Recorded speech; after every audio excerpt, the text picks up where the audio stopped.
na mwanya any police escort in terms of security bia as a friend Canadian no anymore. Yeah, Ghana this year no cry call Ghana embassy or call report to say money beneath one kasa.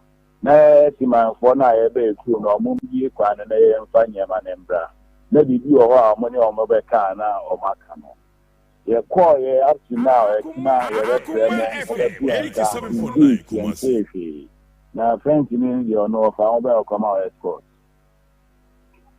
Sisia onion bags ahodo be say na aka wo say over 85 tracks na na by so far you nya 20 out of there.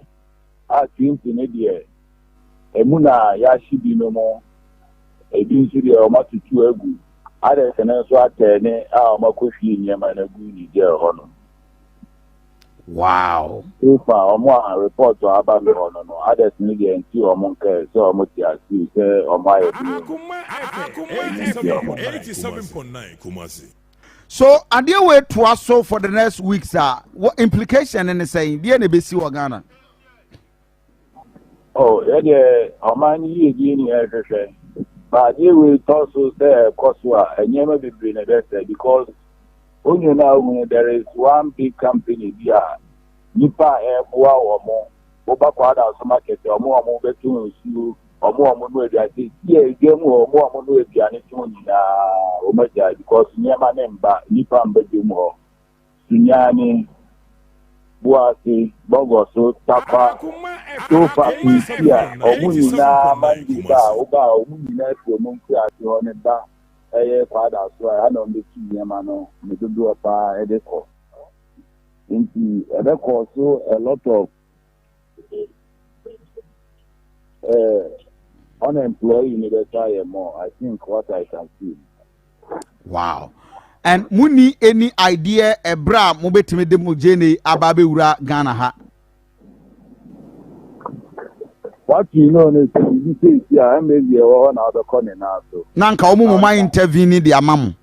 Nti ya call your teacher na mo no. Ya minister office and nyam na e bia mfi ono. Jene dodo say na Ghana ye crowd free Niger and apart from Niger him fa bi me sankra jene ba. Asa jina mo crowd free Niger there. Enye over 1,000 trucks this near the year. Uber. Ghana me ba to ye ne ankasa so in a percentage say ye kasa okay yan kra Niger de ne ma Ghana ye ne abetuma fidie ho jene. Why not? Niger is Emma on Hima or my Yada and Ghana. Or my Yanya, my Utiabo and Sacrano and Tina or Sinian, so I don't say it's worth. Many Nigeria had that, so Muti to the idea to why not Ghana? Currently, more Ghana and Jena more air on the Bama Moton. Asante Atimago, I JJ, Nancy no Amuniki. But Acadiana or the Bay no near water supply no. And more be granny there for in a free by no. A Hannah and Tita. And teacher say, a yansa sitting there to me fatter Jena, ye dear ye. But just say, one more would you to me Yana Cassia because Omunia and one cadet. Masa, the American is a boss FM or Akoma FM was here. 87.9 Kumasi. Ghana Semo. You might be in a near Israel. The Kenra Opa Pity now do a book on the other to know the. So for now, as we speak, the last time Amunya Jene from Niger, Mutimide Bae Dabeng. Last 2 weeks. And since last 2 weeks, Jene Bimunya Mai. 87.9 Kumasi. No, Jene Bianya. I didn't Nigeria Jene Biamodeba, which Mboy cry. Oh, okay. Nigeria and somebody Biba. Nigeria name Famba by Nansen, we Omwa Deba. Nigeria for now, the movie tracks on the Deba. I want to do no matter. Wow. Chesa okay omo anu lodu enya mo na mo kwa akofa omo akọ lodu no mo de aba no mo aba beton no Ghana na omo kọ No more. The country belongs to. Akoma FM 87.9. So in my tese jene ne boko isi amatutum Ana make us give you a if the time Greek ministers they say kinipa say kope adiwe Ghana omunya adiwe kope hu ye na dey ku ni enyeda de bia asenisia ndi bia nka ye nyebi ka se film adi aka ne de buy ton it 750 the almost on 5500 hey or the back turn of the time I on one junior opening pass in Nigeria. jene na moton no 700 wo Ghana ha no 1500 the same bag The same size. I know quality in the na eba ne nyefe.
Na hwan na eda himfa over the weekend yenya amre edin komo about Ghana for raise questions about betting and the cost and the try they are so we took the opportunity to ask the president Nana Dankwa Akufo-Addo all the taxes ahodo ayagigi no okrimu how much yenya and dien and ye discano and the to no e de these are issues ahodo a ede ibinyamre na fe ya interrogate na ye bisa ho asem so ewo ha eno eda nchen na yenkonkotie ebra security capus address wo mo enhihye ni nyina wie ye do ma hene nso de nano atum akasa mahina sem nyina ne se wono de wonya kwanya enkasa Bank of Ghana edan no obebuagu edan na yesi no obebuagu all because ade a emwa o my Ghana na ne o kanyina ne se wonte ase se mre kom de Ghana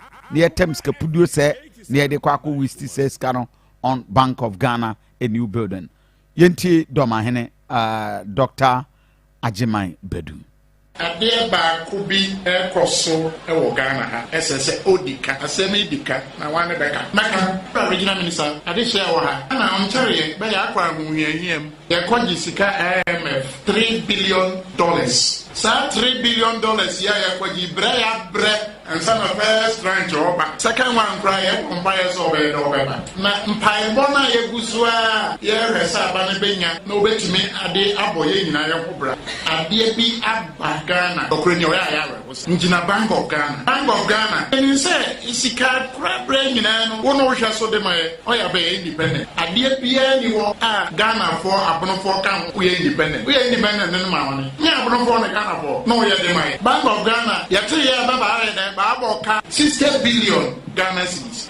Nothing come Oboka 60 billion. I ba ko na ntie asem de ordinary na yegusu yenyes asa no yankan wie yete ya be Bank of Ghana bosia na yakobo na IMF no uche mudum yenu a Bank of Ghana nko ano ode mo 250 million ode ba ko okosi dane abani e se be je bia sinji ne ba ba na be yo $250 million ababa de osi dane bank wa Vietnam no me de mentrase na no preni ye ntiase onye yi $250 million say de bro ayi regional house of chiefs and our regions work Ghana. Say the $10 million a brand regional minister so here. Sapa boya mobra. I think God to be funded in my emanenka the other. Hey, then the Bank of Ghana on Gwa. What makes no was me BC Daniel Edisa. Na no preni ade we dia minim maka. Sabampa ho asamanka. Ene da mi da mo bibi kura na be book work am ba na ba hu say eni abre. Aboa ne kan libra $250 million. Say ye dey here. Sabi omranti ababa ko school ba na ba nya adwuma nyo. Ya di sai sika no to ho say nye papem. Ni emfa nye bibi maba. Entimi nye bibi kase emma be. Emma mfa so ma. Ye ba sre man panyini. Bank of Ghana onye independent to sa. Onfra be. Na on be ntena kokom. Na ba maka bibi papa bi enkyere. Na sa asem de ya bo njoso. Say kope bosia na ono nko a menkasa bosia ne bi na ode oyo. Na sika na obi. Nya Ghana for nti no.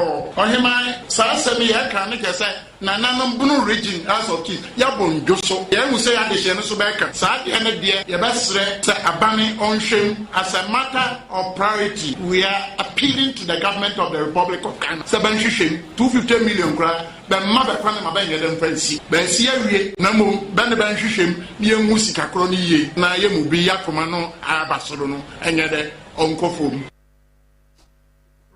For Akoma 87.9 FM, Yemfrin Komasi, Emmanuel, or say Jemfi, a member of the Island Communication Team, secretary to that effect, right?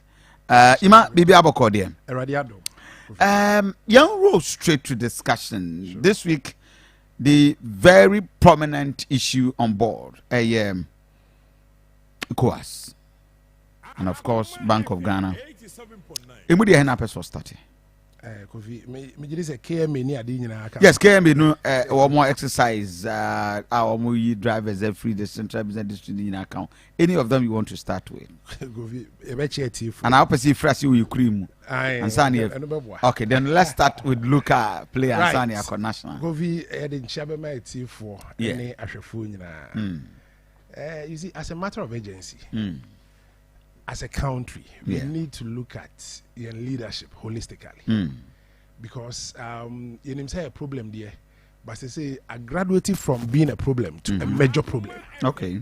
87.9 International Youth Day 2016. I had a privilege of being called by a South African radio station. Oh, okay. International Youth Day. You know, my youth activism, no, it has gone on for so long, and we were looking at the problems in Africa. And I'm saying Africa has a problem, that is true. But so far as Ghana is concerned, and my knowledge in development, as a development consultant is concerned, Ghana do not have a problem. Ghana, you need problem. You need problem. what people presume to be the problem of Ghana is not a problem. Causes. Okay. Kofi,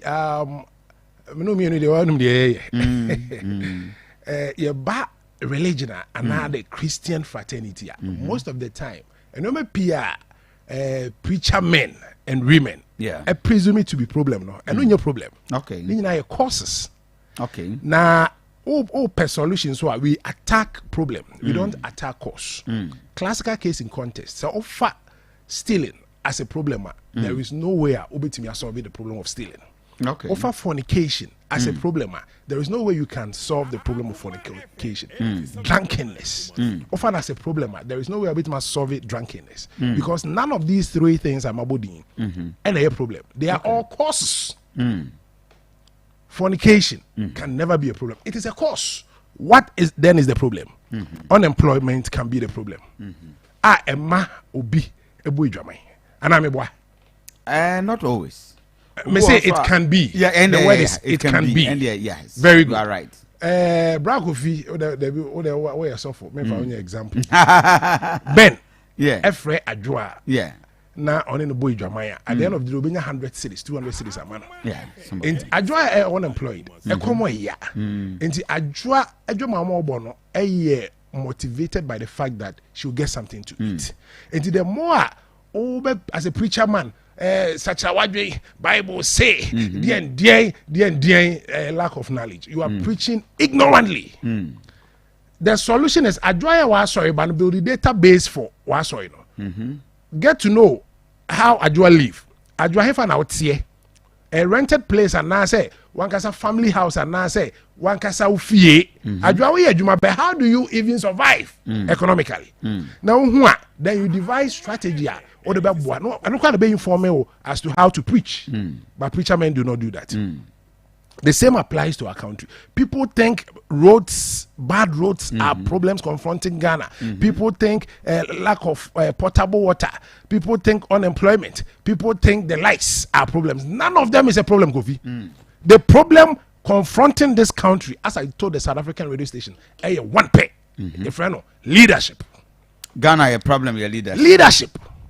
Kofi, if you want to get better as a country, let's look at nothing. Focus on nothing other than leadership. Because KMA are saying, okay, they are measuring the minor and minoring the major.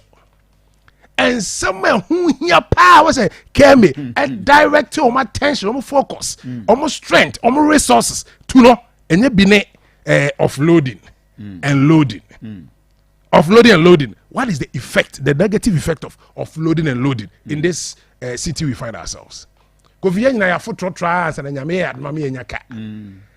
Offloading, loading, obiafa can ko bo ka biam. There ya say a mass sanity, a macrum papa, but there are other issues, and no, it is causing lives. It is causing crashes on our roads. Traffic light, Kofi, say traffic light 100 no Kumasi ha. And now the mean fact metro say came as metropolitan yimwa. 100, I'm telling you, said the year Juma in route 10. The air functional in route 10. The KMA leadership fails. That is not an issue to look at. 100 traffic lights, no. 10 penny a year Juma. The 90 a year Juma. A bit more cost road markings. Can you imagine? You need be a road car. Just say, road marking back. The corruption within the metropolis, no? They feel say because they perhaps are engulfed in it themselves, no? When they say a problem, but let's direct our attention. You say, also MPP party be lose to be the drivers near issues. We are observing. MPP party, so person lose to be not an attention in our see drivers so. Now, or take drivers. Commonsensically, Kofi. For me to say don't park here because no rational human being will park where he is not supposed to park. He will only park only baby park it. Engineer say what came here. Contract somebody ama. Drawing say dia betre omo. Approvals are oma mano. Kofi, which of them? And na ufiti KJT. Na say oh kwa a year apart from so far baby parking bus stop. and bus stop no but you apart from so far like we say we find a bus stop. Don't make a mistake about it. Bus stop ni baby Bus stop ni baby Dual carriage road na you know from so far like me say about Kompo there is not a single bus stop. No because park baby or say they are coming to check offloading and unloading or something. It doesn't make sense. One Casano, you are creating the problem for the drivers. Who are what's after you lack leadership. You lack leadership. Kofi, me see a problem, man. I don't almost senior man. They don't have what it takes to lead. But for whatever reason, for political expediency, one Casako Sheho said they at the end of the day, a prime minister. Now, when you skakakra and I'm saying I only the no motive how do you call it? What convince them like why we pay to toe the line of pay masters. Can we build a country like this?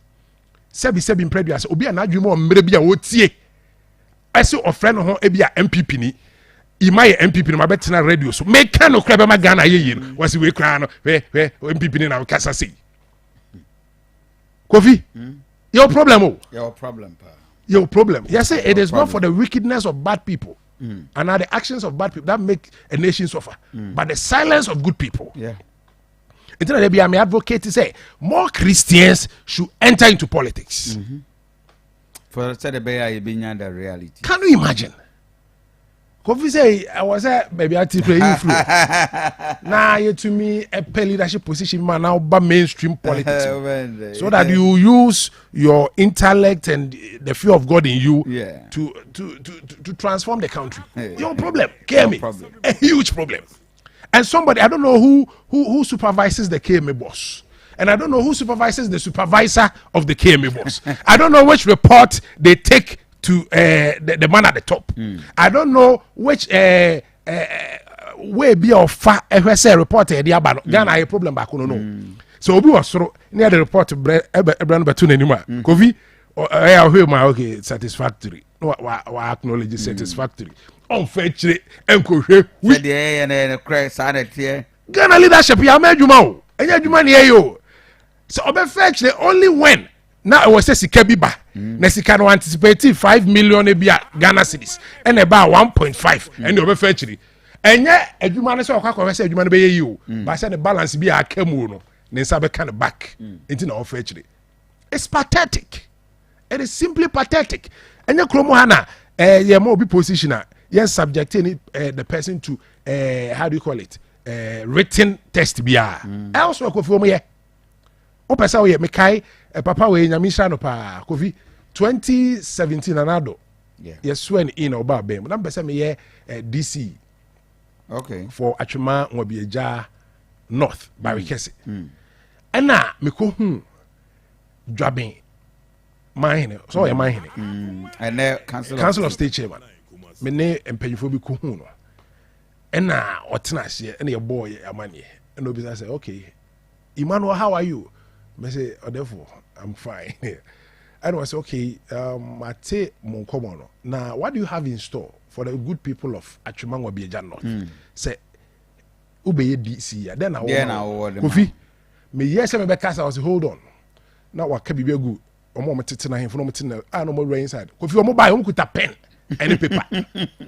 Papa they say menye na menko tro what I have in store for the for my people. Emu paper and pen so. Na me famra. And I'm so therefore that Roma say in obre enti obra can be say me yen here. And was wow, I'm enthused. Go ahead. Kofi na me trans here. Within 10 minutes ma try 2-3 pages. Me try bia, de me try bia na ma try me try problem. Na ma try cause, na ma try effect, na ma try solution. Solution no ye here funding no Kofi no ma say trash me source. How I'm going to fund those things. But then Baba no, the man was amazed. Just who be that until Oshemenim no Oshepepenuma Oshemenim observe say how old are you? Kofi 2017 say about 6 years ago. 6 years ago. Was say how old are you? And I become age. Kofi was I am more than impressed. You sat right here in front of me. One call. And was the way Messi asha there no. No, it's simple. The way Messi asha there no. Me list problems within the district. And I'm listed causes of these problems. And I'm listed the effects. So if it is not remedied in no time, and I've made a solution bias me explaining further with my footnote as to how I'm going to solve practical ways of solving these very problems I was talking about. Kofi, at the end of the day, a courier frame a vetting. Kofi, from reliable source, I was told. Peace FM cry open case if oh, why not? Nana ya okesimo. Efrem ka ima me say Katie Amond ne ho na dance aso kwa. This year ho Andy Bichiao. No US and or buy ono so why adwuma pa bema. Before 2016. And the Andy buy no I'm so on the minimum so ben chief of staff so he had a chance to go there. No say ima Udino on ko frame Emmanuel. Udino den so o say jemfi na nam say I was say na worry ni atwa ngo beja no Emmanuel say jemfi. Eventually Yebobo Dino, a friend is a Mammy, they say, Mammy and Uncle Baby and another running mate cray. First, local government minister, Hajia Alima. Omobabu Bodia, Medini, or Rama Bantama women organizer. Can you imagine? Kofi. And a honano, you can deduce, say, and Kofi be a Medjuma. Because of Medjuma, I don't know what that lady did, and I don't know her horizon. But Ukong will be a North District. Now could be sir, you get the results for yourself. Until say you be dedicated to choosing right leaders. Obi ntiase de ntia me support Alan Joko Jochire Martin. Obi ntiase Kofi. But it is for a reason. Samuel Oku enye me boss no. Enye me Samuel Oku nenam. Protozo our chief of staff office enye me nenam. Empanyinfo a honorable CHMS abonsu. Enye na ma me akwanya ma me adwuma parliament. Are they not with the vice president? Why am I with Alan Martin? Because he comes with some difference, Kofi. He comes with some. Me say the campaign cry in Asante region. Yes, when you. Obisa question, I say, you're a fantastic person. I'll get a different position for you. Adiam penny for support to know. Esika for support to that. Esika for never no. He will never put a square peg in a round hole. That is the kind of leader we lead. We need in a time like this.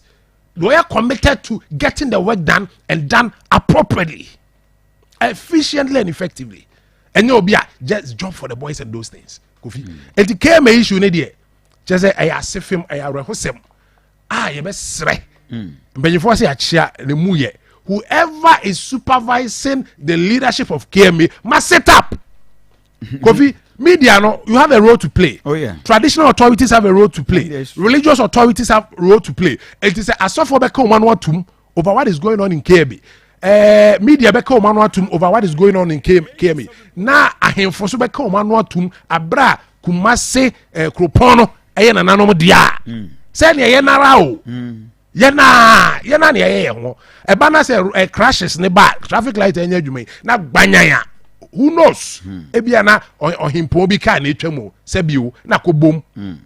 Aka obia esefata emabunu youth groups KMA should also rise up and speak to the issues. Accountability in adwuma okromu ha. We can crash penny bi obi okwabrane sebi animdie anyakopon che onde so mfa ne de anya adwuma ebefa fo na frɛ opanyi bi sɛ betie yi me ɔte afidikɛsie bi so ɛna ɔka ade ebema Ghana yeye ade ebema kumasi afa ne ntoma pa afra no obi a ɔbɔ ade nyansa ɔde ma nipa wa ma ne bie no ɔno obefa fo akodi konkonsa akodi 100 cedis. But as Ran Kenya say we have a big heart.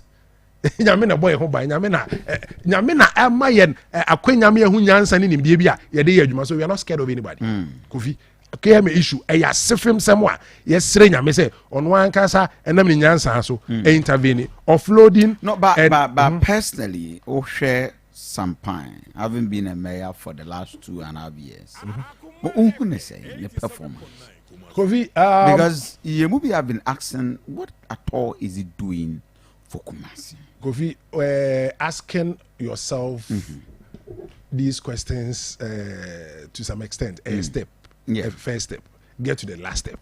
Call him and ask him, what has he done? And I hope he wouldn't mention monuments. That is what I hate in Africa, African leadership. You see, they are interested in building monuments. Remember a Bank of Ghana structure. So leadership are only interested in building monuments because out of building monuments, there are lots of freebies. And I say a honor corrupt practices into the more we see, not the more we have percentage. But the greatest asset a leader can bequeath is not building monuments. It's about helping your people to stand properly. When they do so, they can build monuments far and greater above what their strength could permit. Me a statement way 2016. While I was in Parliament, my mama launching green book. My way. When embargo on government sector employment 9 years. When doom so a good you my yelling for of all you can tout is you are Messi Quine, Messi Way, Messi Logo Hospital, Messi Wena. Yes, the greatest asset as a leader you can bequeath. It's not building monuments. It's about helping your people. Use empowerment, capacity building. Build the capacity of your people. Now, may man be free. Canada by. And I offer me say, and you want to be a Jenny. Now, what is a election? I may idea pa. Now, this time around, I was all boy because always MP or money homody. Benito, I anti or person boy me. Why didn't I win? Uti, Obi nya akwenya de Benito call primaries. Enti openyika se ne bae na nkofu bi fast this any panel. Me dey me e call them. No be say adenti na muntimi ntu Benito. Uti delegates no me hu dey how sikasam nko a den na openyin si yo me da ase. No ko cheche say openyin no mask ne sanitizers. And na openyin say abrantie bi na o me say free ko for you and my friend man. We feel am call it. Because I'm starting to to Benito, and I'm so me and my share me your and I'm starting term 3 months spent, and I'm the year campaign. Until I'm a man to me and to Benito, but I hope say with time I'm share me your Papa na sorry, was you a leader? I feel for you budget so. Papa no me no. You besides say how much money do you think can oust him? And on one of us, because we are offer our private business need is 15 billion. Was I'll make 15 billion available because I see leadership in you. That is what the man said. Kofi, Chrome have a problem no. Apportioning blame. I don't know what I you now because say me and I'm ye, and I said me who and can was we moment to say I could have said Timamufuano, minimum how wait 20 years on your hui. Na masa ko hwe nyame anim asa ko to Abraham nim say frame Ima NPP. Abraham nim say frame Ima NPP. Abraham nim say every now and then I'm on TV, I'm on radio advancing the cause of Nanado. Abraham nim say me take unemployed graduates for association in support of Nanado and the MPP. Abraham nim say me MPP but I wouldn't blame the people. I'll put the blame on myself say and can me start a campaign a little earlier. Enka Ankubasi, Kofi. And like I said, the problem we have borders on leadership. As so for religious authorities, we are so for now with team and DNA of Brasimo. Focus your attention, get consultants like us to come and speak to your congregants, especially to your leadership, on leadership, to your supposed leadership, on leadership. What I say? Now you share holistically how we can build the capacity of the Ghana and your personal leadership. Be a leader of yourself. Kofi, you're a leader of yourself, your wife and children and all that. Into leadership, you are who here. I was saying because a lack of leadership and I'm a KME. It is said now you share address the problem that lapses in leadership within our country. We are going nowhere. May I say, for Emmanuel said JMF in 2020, Ujinai as independent candidate or Atrema Wabieja North. He had almost 23,000, right? Close. Benito Nya saying, D2. Benito Nya 20, about 27. Youth activist and social commentator. Osanso ardent and in fact one of the leading campaign communication team members for Alan Kojo Chirematin. Now Obi Kaso a strategist. Kofi, I was shocked when Alan Chirematin approached me and said, "Say, if I see breaking 8, if I see breaking 8, a tasker a swan, and you hear party members or more breaking." Akwa independent or more performs original primaries I am for munina any idea the likes of Utiko Fise Jaba ya sideline or person do be about to say I am running come home said be break it Kofi. I saw the man to be a strategist. He is not only interested in being a flag bearer, also person break it and to obi our break was say NDC for crown I was say your devices strategies are NDC for account. How much more our own? Okay. This is what we call a strategist. Mame call lawyer Safuduko. Lawyer Safuduko, a member of the national legal team of the NDC, and also 2 times parliamentary. One time parliamentary one time. What or 1 time? 3 times aspirant. 1 time parliamentary and 3 times aspirant. Kwabre, right? If you just search East. Good. Lawyer, baby, I will call you. Kofi, baby, I'm a cancer. Senior lawyer, be chamber was it? Triname. That is the only. I see. Yes, I did. Oh, serious. For some time now, yeah, Sese Kumasi Metropolitan Assembly. And for about 2-3 weeks, all the directives by for the Aboboya for IB 2 or more. That's right. Nsem Baya who ya from the Central Business District. Then over the weekend, all the statements were about saying Adma as part of their roadmap and rape organization of transport system in the Central Business District. No, one more AE or Casa Hodua. Unauthorized doom and potemu in the how effective will it be? Manfa started business somewhat pine at Kumasi and Aduanaba so born to be Sebra Bidi Mayor. How effective has it been at the at all and our warrior cry? Mamintio. And mention in a idea for near for some part there. Yedikano, he's being hunted by his own goose. Oh. Hunted by his own goals. We are Kofi. The propaganda. It's a reason. Dako. Ebe sa babu. Empanifo nsema ukan bia no. Ya na sebi nyansa wo mpa o. Oso otu bo bodan ya sa babu. Because maybe in this time. Na directive say ya someone want to street ni na mo so nko. Ni nyu asampan no ya na say John the late John. Also, your mamma, when you may be a Moncotina street, no so full number of Monconton. Don't go for ye. And as ye, and go for the Muchidom San and the mobile to Obasin no Agovi. Now was any Bakri also become Jose. And even of you on this animal, I did. But this call there as a papa, said directive, I said directive. Oh, yeah. We must support you. Now, Sabe ye and send ye, Yamin calling him. Didi Kaino. You may be saying that it was some public my dear him. Is it a so clear say legacy pass because you body a bit missy. And I say be a monumental project to my dear Cassidy power baby there.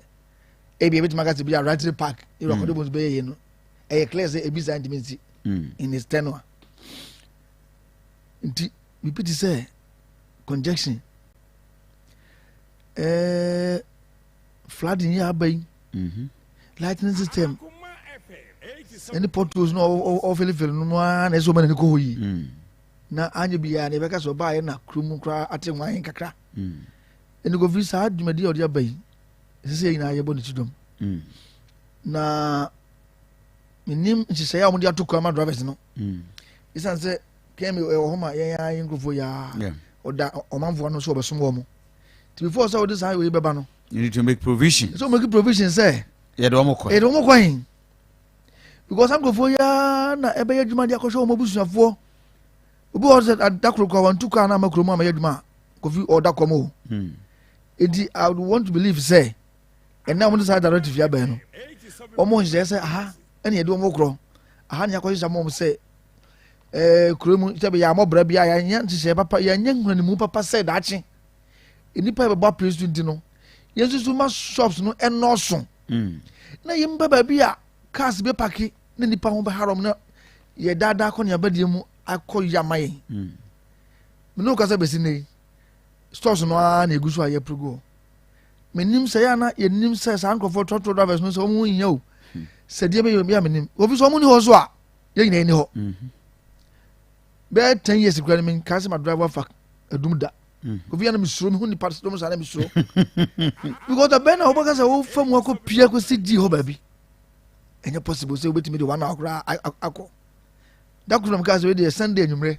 Me nko try say Sunday anwumre be 6 there. Kofi na nya sam papa. It Kofi abobo ya for the buy ni hu dia kwesi ene si a Asante si trotro for so yeso hu no say obenya opposition trotro for nya de omo no beko ni ye kra ego omo ye mrante omo ni abre pa Kofi so no odo ava na o si omo a o he obo pia okra do agye no because omo ni abre enti se si ya no se keme so mbe ya eta omo ti na embom omo ngo ye say the force bia na betu because omo do so omo no de boni a ebe ye Nsem bebre na omo ko pa bia omo do mbeko se de be ya de bia yemu bia ka se eni pase cars ni na eba krom sa no Kofi edin in the outskirts no se bia okwa nkatafo no a na wakopa ba bi na nka de momo so for line ene so for line ho nyina Kofi obu afa so na bro ho se no se outskirts ye kan nyina ho nyina so no plan no so anko yie sa enti Kofi space pa obenya momo se si idea ebe edin timi mi hu no se e de twama mentrika se be ba krom a enti omo ye de omo nyina yie the best solution Kofi ene se ombe engage omo penifo no okay na omo alternative means ya ombetuma kunya e dia lodu esan se kemi ehia revenue e ye omo e be to akoton ya dodo no a omo private cars omo ho e na kemi e benya revenue na free because what shop no so bi a meton ya mama no enye sika onya bi nkotwa eto enti san go foi na no omo na do omo kodi omo ba timo omo fa ne tra se ye be use military ni police e dia for so omo tun sa ekobasa investment die ma so the best solution is engagement na omo ko peba bi mo na omo nyane nkakra because enye is say enipa no hu so begina boss of mani mo no benya enipa no ntemo a na se ne ya also for so na se jai hono ba abrekwa on provide ba bia ma no a onko enye is sa enti mo nyane say ye wotumi ye dia buy no mo de besi ni enye possible sa Kofi omo start engage omo enye too late na omo no mo eninsa wo so na okwampa betuma mo nya ba fufuro abe na fe omo public education no so enkoso na ye ko yenzu no mo bia mfa nko ye ne se bronya ba obedi de ho akoko bia because there bia obo kono mo ne ba ku bi de sie ni pa kemis for security gas no obi so ina holodu endi obi sa say ne ti sie fa na koso radio ye nka na hwi obi busa mo ne so radio wa hwe omo edi imizo obi also ahun hwe edi omo ya omo nya fair in dealing with them and you say we makoda we say bia anya say dia Kofi dey usually na he omo the 1 week 2 weeks buy gigi achekra bosome na sa adia begu enti no me how kakra me fi say okay omo hwe ni ma ho okay esa sa kan me dia Kofi sa ne ma no na say the makan sampan for the susu the congestion lighting system Friday na adum nyina bia ba ho no ani efi agent Nsem honestly de nhwe because I don't see how and can be usho music asem a ese enyina yi kura obetuma ba ye project kese bia ayi dem otumi yes and marketing team o manfo ehare wo a if you say you can you because bia sometimes so time na otumi hwe ma kuma se etie anya sa de a onhwe ya obewie no na yinya bibi ye de nsa besu so akese Ibra you got some time by now. Okay. Right. It was for higher Akoma 87.9 FM. Safino I join here we won't subjugate your most authoritative weekend political show. Young share domain the position on Bank of Ghana. Mami Frasia also, I say. Well, Kofi. Domain has as usual. Will speak on issues of national interest, and I like him for that. Right now, I was calling on traditional authorities to be involved. But what here the full length of name? Not really. This is what Domahene will have to say. And I will assist us with the video of Domahene if possible. Adeɛ baako bi ɛkɔ so ɛwɔ Ghana ha ɛsɛ sɛ odika asɛm edika na wane bɛka mɛka regional minister adehyɛ wɔ ha ɛna ɔnkyɛreɛ bɛyɛ akɔ ahohiahiam yɛkɔgye sika IMF $3 billion saa $3 billion yɛ yɛkɔgye brɛ ya brɛ and some of first ranch over. Second one cry, umpires over November. Mpaibona Yagusua, Yeresa Banabenya, no bet to me a day aboy in Nayabra. adeɛ bi aba Ghana ɔkura ni ɔyɛ ayɛ awɛ ngyina Bank of Ghana ɛni sɛ sika kurabere nyinaa no wɔn a wɔhwɛ so de ma yɛ ɔyɛ abɛyɛ independent adeɛ biara ni wɔ a Ghanafoɔ abonofoɔ ka ho wɔyɛ independent ne ma wɔn nyɛ abonofoɔ ne Ghanafoɔ na wɔyɛ de ma yɛ Bank of Ghana yɛte yɛ bɛba ayɛ dɛ baabɔ ka 60 billion Ghana cedis ɔyɛ no ti nkɔbɔ ɔbɔ ka 60 billion afi baako wɔn nan tiɛ mi yɛ asɛm de ɔde na yɛgu so yɛnwie saa sɛ no yɛnka nwie yɛte yɛbɛ Bank of Ghana bosia na yɛkɔbɔ na IMF no wokyɛ mu du mmienu a Bank of Ghana nkoa no ɔde mu 250 million ɔde baako ɔkɔsi dane abɛnini ɛkyɛ sɛ bɛnhyɛ bi ase nti deɛ bɛba ne bɛyɛ $250 million a bɛbɛde ɔsi dane ɛbɛ nkoa bɛɛtenam no medeɛ mente aseɛ nananom nɔkorɛ ni yɛnte aseɛ ɔnyɛ yi 250 million sɛ yɛde bro ayi regional house of chiefs anaa regions wɔ Ghana sɛ the $10 million a brand regional minister so here suffer boy and bra and think don't be find the my man can the other the Bank of Ghana on what means no was a me BC Daniel Edisa na no preni ade o de amini maka sabampa ho asamanka ene da me da ngo bibi kura na be book work am ba na ba hu say any abre aboa ne kan libra $250 million say ye ye sabi omranti ababa ko school ba na ba nya adwuma nyo ya di sai sika no to ho sai nya papem ne emfa nya bibi ma ba enti me nya bibi kase e emma be emma mfa so ma ye ba sre ma mpanyini Bank of Ghana onye independent to sa on frebe no ne ben tena kokom na ba maka bibi papa bi enkyere na sa asem de ya bo njoso say kope bosia na ono nko a men kasa bosia ne bi na odoyo na sika na obi nya Ghana fonti no ohima sa asem ye ka ne kese na nanom bunu region as of key ya bo njoso ye hu say ya de hye no so be ka sa de ne de ye ba sre say abane onhwem as a matter of priority we are appealing to the government of the Republic of Ghana say ban hwehwem 250 million kra ba ma ba kwa na ma ba nye dem fancy ba si awie na mo ba ne ban hwehwem ye hu sika kro ni ye na ye mu bi ya koma no abasoro no enye de onkofom Akoma FM 87.9 Kumasi. Akoma 87.9 FM, and that was the mahine. Mamintio, as I Kofi, hey Ghana, and some people out here, you know, Otia, Ujidia, na a yaya ding. When you across it because of how partisan we are. yeah. Oh, Kruma, no.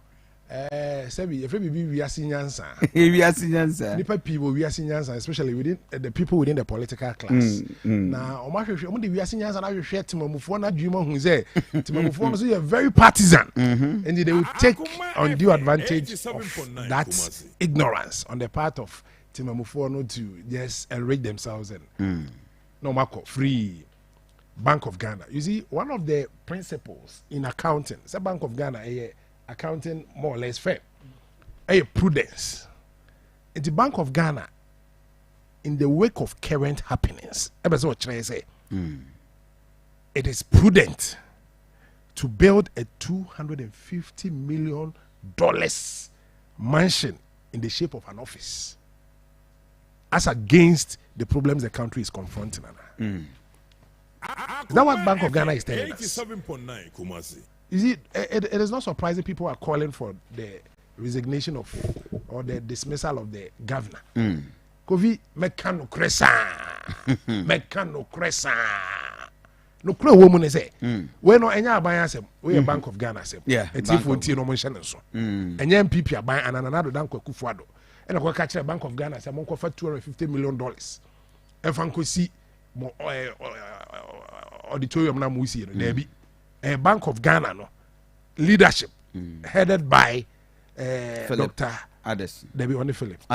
Dr. Addison. Yes, Dr. Addison. Dr. Addison. Ernest Addison. Well, I serious. And I side. The last time I didn't side with the domain, but this time around I side with him. Yeah. You see, Papa no so the mama region go fi they now just what back down to the local level. One chrim said the bay at Mamuni be abetiase. Yakupo Ishra domain on this. Now yes, Bank of Ghana leadership no. Adabraka, writing done in the wrong manner, writing done at the wrong time, writing done in the wrong space can be sinful. What they are doing is sinful. 87.9 Kumasi. in the wake of current happenings, and the Ghana Iwomi, and the Ekosui, Bank of Ghana, everything see that luxurious edifice with $250 million at the expense of CTAC strike. Training college and a colleges of education, tutors, Eco strike. I'm almost tenase crowd with and they are about 18 days. Can you imagine? Almost 20 days. They are still home. Now we'll be in 250 million Ghanaian cash. Taxpayers money. It is too much. But as I'm watching fear now, as $2 million. As I'm watching fear, say $2 million. And away I say $250 million. So as I'm watching fear, no. Times say 12 or say hey that be times 120 over 120. How possible? State institutions are more power to investigate into this. We are calling on you. You see, as for Kofi, let me draw the attention of leader the religious authorities within this country. Christian council. Say me quite sorry. Methodist amikuyi. Ye ka se bompaye ma o my Ghana. Na sre the last time about hona me leading liturgy. I didn't do that, but this is what I do. Me ka say bompaye ma o my Ghana. Yen sre nyansa ni nimde ma emu akandifo. Me say yen sre nyame ehu suro. Na yen sre nyame se ohunu no mo dayem. Ona ne ho adi nkyere omo. Obi utie. Na on kasa so and such consciously. Now the other such no so one such that is the kind of prayer we have to pray for the leadership of this country. That is the kind of prayer I say a bomber state agencies are almost to supervisory role. Say almost supervise na almost reports, auditor general, accountant general, and then they some pen or say a bomber. Say a bomber say Yamima or buy or they are the ones eating. No, yes, I'm more no movies at the expense of food. How could Bank of Ghana do this? Now, as at now, see, you state ABR, why express interest to investigate $250 million. You see, opportunity where they sit back and they lose respect. They have for us. Only crying the club, $250 million. No, yes, come on. You see, thank you. I don't want to answer. Kofi, you want to answer? I don't know by your coconut now. But I won't tell them who they would. Won't tell what can you imagine? I asked him, but they must threat you for. And they say, Omu associate demo because lawyer way. I ran a young chilima now when your chance or Baba Cano Poto. And now buying it has nothing got to do with a buying. A Bank of Ghana. Omo board. And I take his decision, almost see a day. It's a sra bino, and so I bind the government of the day. So I'm finding an issue. Now, your investigations can do that. And then be any Ghana high bit Messia, about $250 million. Now, the overpriced and the ABR cost will be ano, Omun to TB free. Now, Sicano, as Uncle Baby, and this idea we're not trying to be a dent on the government. The government is to ensure interest. No, never be found. Yes, Rome, Nanado. We are all the 8 years or so, but what play, what show commitment say, also hand you over to a next MPP government. So we are humbly calling on him. Say on some funny hunjim. Now there was one year bia. Now investigation here bia was a come. Said ye beya the Abrus will be a better free so. Na Ghana for a boom fu. Na Alankojo Chramate a be flag bearer. Eventually. Why president? It doesn't depend on this though, but I'm saying that because say omo investigate you ala ne de gidi Ghana for woni mu no omo da so awo woni mu because omo nim say there are certain things that onye and that there's certain things on a leader also pretend the truth be told boldly without any fear or favor. Kofi abandon fan ne hukom state agencies are almost what the 2 me say almost be room akọ investigate omo nye na Bank of Ghana so ntuni ho fo. Because a dimbo no more yaje no. Okay. Cancel.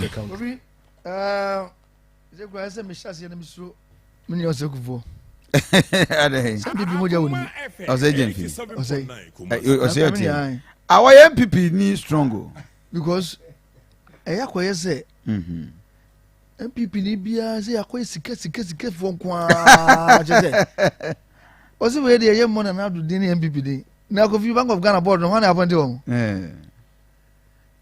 ɛna governor no so hɔ na apɔnte no kyɛ sɛ baabi MPP ni ɛwɔ bia sikasɛm nko a ɛna maame busam sɛ na lawyer na ɔmo de sika no yɛ dɛn abrewa paa o ɔsɛ ɔte sika no a ɔsɛ ɔmo de sika no yɛ dɛn na Kofi yɛnhwɛ deɛ nsɛm a ɔmo kan ɔmo de justify deɛ nti a ɔmo si da no ɔse Kofi ɔmo ni kampoto kakra in a statement on Wednesday August 9 2023 the central bank explained that a structural integrity assessment it conducted revealed that its current head office building is no longer fit for purpose and could not stand any major earth tremors.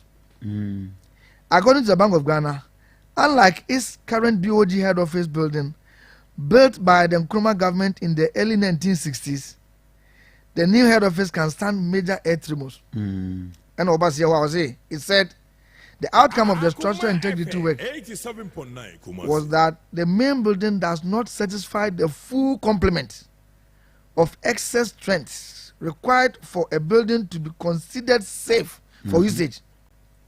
This means that in the case of a worst case gravity and wind loading scenario, for example, unusually strong wind, the building may be significantly affected. Na oba no aba.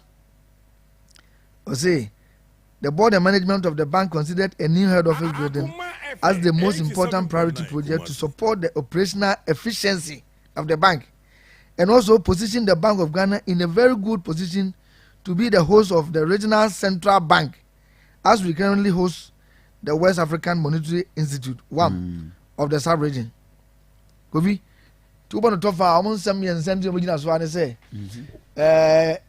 nkuruma bere mu na nti sɛ ɔmo yɛ si yɛ ɔmo si nti wei ɔmo na yɛ dada na ho ɔdi afɔ sɛ ba sɛ earthquake bi kura ɔkɔ ɛframagɛsi bi ba ɛbɛ pia na to atwe afei si no ɛnɛ ɔmo dwumadie no mfidisɛm ne nneɛma bebree akɔ so nti no edimi nsɔpɔtɔ ɔmo yie ɛna afei si no West African Institute bi ɛnɛ ne headquarters yɛ Ghana eti no ɔmo yɛ no kyɛ sɛ apagya ɔmo Kofi mo bia nkɔ hɔ koraa mɛkeka 1960 mu nturo futuro Ghanafoɔ ne sɛ yɛsi ne saa bere nti no akyɛ nti na ho ɔdeɛ kɔ fam ɛnɛ obi yɛ nim sɛ wode project yɛayɛ no ne kura compare those days project yɛ ne yɛyɛ a sila no ne ho ɔdeɛ kyɛn ne project Kofi ana meboa ɛni kuro mu a ne yɛ kwan a ɛni 1 year kora na atutu enti Kofi deɛ ɔmo ka nyinaa no ɛbrɛ bɛn ɛna saa mumu saa niswadi mu ni a Ghanafoɔ yɛnte ho asɛm da because Kofi minim sɛ Bank of Ghana ɛyɛ bank no government of Ghana ɛwɔ ne 100% shares ɛwɔ mu biribiara ɛyɛ dea nti ɛyɛ ɔmanfoɔ nyinaa gyapade a wontumi ntena baabiara nyɛ nneɛma without any information yɛnte ho biribiara da na wobɛhu ane sɛ project no yɛpɛgye si hɔ Kofi mi deɛ megye di sɛ anka onipa biara woyɛ yɛ wohwɛ ɛsɛ aserewa ɔhwɛ no kɛseɛ so na ɔhwɛ no prɛbu wobɛyɛ biribi sɛ yi a Kofi wohwɛ wo sika sama nsa menyini sɛ the past years a abayi baa so no apart from sɛ 2016 President Mahama time ɔnya profit bɛɛ 700 million a wanye bosia 1 cedi koraa wɔ no abayi baa yɛ nneɛma hyɛ da nkɔ so because wohwɛ from 2018 ba nyinaa no a ayɛ ɛkabɔ saa na ɛma abɔntenten na ayɛ no yɛnim no government gidi yɛ sɛ Bank of Ghana sika sɛm na enyina saa ɛyɛ hoɔden saa sɛ ɛsɛ sɛ tumi ɔmo do ɔmo ni kɔyɛ saa project sɛ so because obi abɛyɛ adeɛ a because project wo yɛ sika ne kɔhyɛ mɛ nsa ama edi nka wohwɛ sika sɛm tutu ne yie ansa ma wo gyina wo nan so na wo de wo mfa soɔ no akɔyɛ saa nneɛma wei na wo sɔrɔ mɛ kan kyerɛ Ghanafoɔ sɛ mo dwumadie ne nkɔso ne ade ti no earthquake abɛ na kikosi a mo ti sɛ ɔmo ti mu a yɛ hu biribiara Kofi deɛ megye di sɛ ɛyɛ misplaced priority nti me support the call by Nana Domahene sɛ yɛnhwehwɛ mu na contract no ho nsɛm no yɛhu sɛ ɛyɛ kan because Kofi yɛ kan no ebi a genuinely ɔmo hia a new building deɛ nanso no cost no went this yeah as I said when vokum ni hu sa ni man say one whether or not say who be here say reasons no mama no e tenable Kofi 2 e come pass some out contract no nemu da ho na fi Ghana for Akoma atomo because a Bank of Ghana any idea if truly it was established say sani mo mu kanyina e wo nyina so de a na say ya na say ya Kofi omo just kasem no yema yen contract ho nsem any project na nkasa no na ho de ne bibia na no na baba Ghana for enya botoye mu sanya sa de ya mjiri say sesem panin for do mo na sifam na esese de bibi fa so go sa Kofi bia ne ma kono e ba ya kan 1 week na akoda na fofora sa ba ye nti bibia biem enti obia ye ne ma with impunity mjiri say that is not the way to go enti we de Kofi e kanu ama brogu oni sa project na no minority ko no ama ye no mjiri say sese ina support both political divide ni na ye hunu say enough is enough nye fama o man sika no enwla to press na ababe kwa ababe bana project ye nsi ya na sika no kwa na kwa ye hunu kure hu bia etu Kofi medima no ba we on that the American say ehwe mu no encover say ampa se na hu be hia say reasons no mo kan ampa it was me no contract no sika sem pepe pa na because me kwa mate say the initial amount was 81 million yeah and a year review do say na bana do sabre na no no mo money because say no after spending over 60 billion Ghana cedis wasted cash maintenance any man hu yen na travel in bank supervision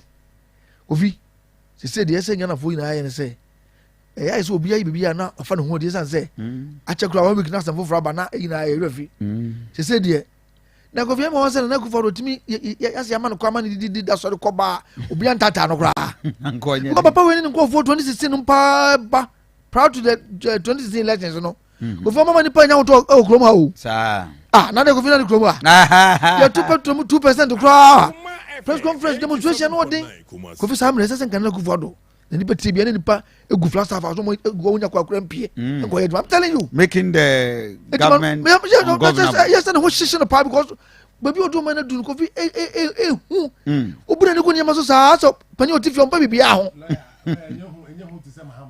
mama tam sani ma wo tifi mama na kwa so tiase suzu ha wani akwa tiase sani ma we bi se mu 1% ko mama tam akwa tiase ade cost obi akwa 20 African ha enya no kre wo tiase enya no kre se me niam asisi mama time mama ye demonstration kese keke asem no mamu ba ko pa eben we eben de eben scandals ya ban sama asisi kese na asisi no short memory one pe bebre betima about 20 asenke si mama time a angasi anku be no about 20 Kofi ye bi ne de Airbus be Airbus Ford how much was even the Ford Airbus hey was it Ford be minchirem Ford 40,000 echo chobi was minchirem presidency mo fanya juma no minchirem and I say scandal minchirem you call this a scandal do you know what goes into it before somebody give you a Ford because of Ford unwarranted contracts oh the man president unwarranted contracts I'm passing through procurement contract and the panel for listen menya far more than expected so let me give you this who was established lawyer o ma me chance who the car mo obi obenu ho it because the brabo now e come embassy ni akohwia ho tax ni the embassy president what be that Kofi don't go there my brother so we can answer more lawyer Bas Brandon na don't Bas Brandon mama no may so rest in peace was my man to my people om dem yes we be spend it just wa admit it say rot how much was involved 6 classroom blocker MTN basing $80,000 no one by one mo mutimi si no let's deal with the issues one by one MTN si 80,000 Ghana cedis mutimi si no 600,000 Ghana cedis ko fa issue no ba me ndile NDC what's the Bas Brandon how much you be an short memory the person was even made to refund the amount Kofi yes I hear why we see can we have the project was executed and then this will be a feel say $1 million easy to get it will be a dream no I get $1 million Kofi Uti if I get an aeroplane No, but I can't Obi express the way here. But that was a Yeah, man, waste. Mama no nyansafo onye sebi nkwasi a wish bia. Don't go there. She knows she's close to. Scandals, they don't go there. She knew she was close to. Mobile by my influence here concern. Scandal bay. You have not established any wrongdoing against any public official. Yeah, mobile 7 years in it. Don't go there. The bill I 2 million another Diana. Now what? He tells you. Police obi am misconducting.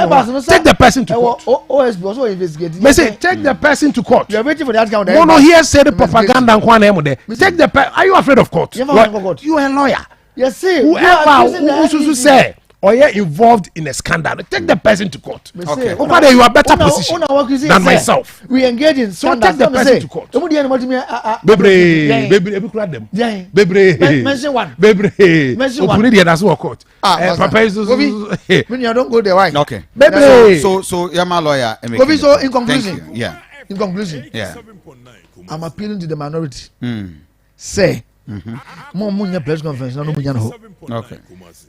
Omo eni enimu na mama demonstrations I would wanna mama time nyema kitingiti ya dum so no kra ono nya enyo no de baaye ne mo se me no me nya na say short term obi yes 1 year na sa aba no bi I'm taking my time to do it for a longer time sebe cause me president kra me mfa ho no nya obotre ye ya mo admit say mo baaye kra mo ade 1 megawatt and the market Ghana for some number of doom so I'm a to be new team. No, demonstrations today. And some baby, demonstration. Yeah, woman look for the this or the Kodaba. And Nipa internal flash of us won't share.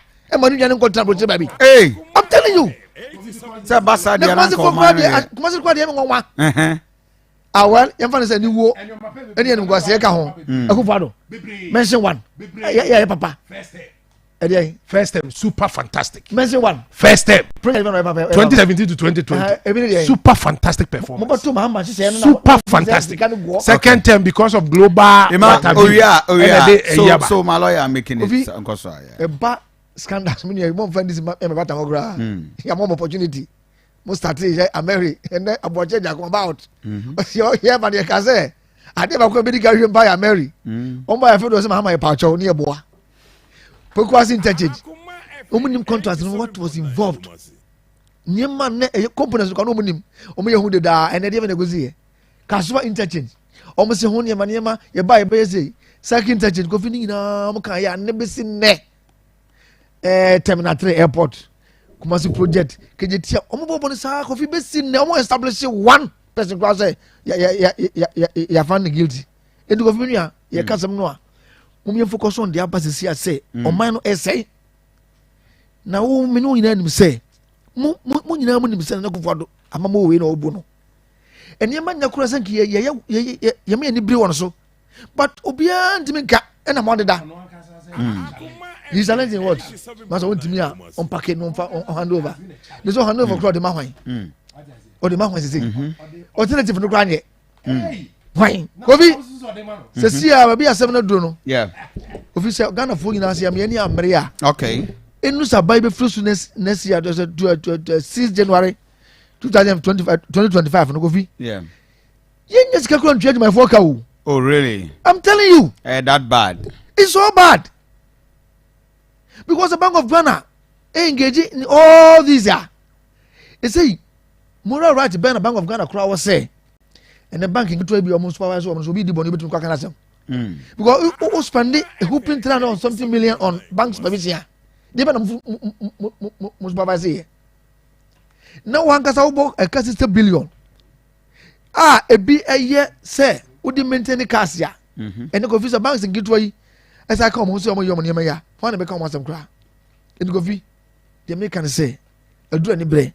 Media Kofi na some maybe no say you know yantio ye ni nyina go force na ko fa green book na read one by one and ko na ho no na hu ye na ho no and then you hu de wo ka you hu de mo de nam and then ko fo nyina ye din din na to ma hene ye bona baso hey Kofi say judge fo nyina timi sorry ko abawe no ade timi no an say ye be sorry atian because na ko for on ti de ko so bi o hu de ko so on ti me dem fi say tro bia na enyini so ka ho oh Sam mom Kofi nyini ka ho go 8 years de Kofi na bia asanka nkono ankra kwa waso because me nyini se na do pa o ka tse so o ka de ko so pa na po be dimaka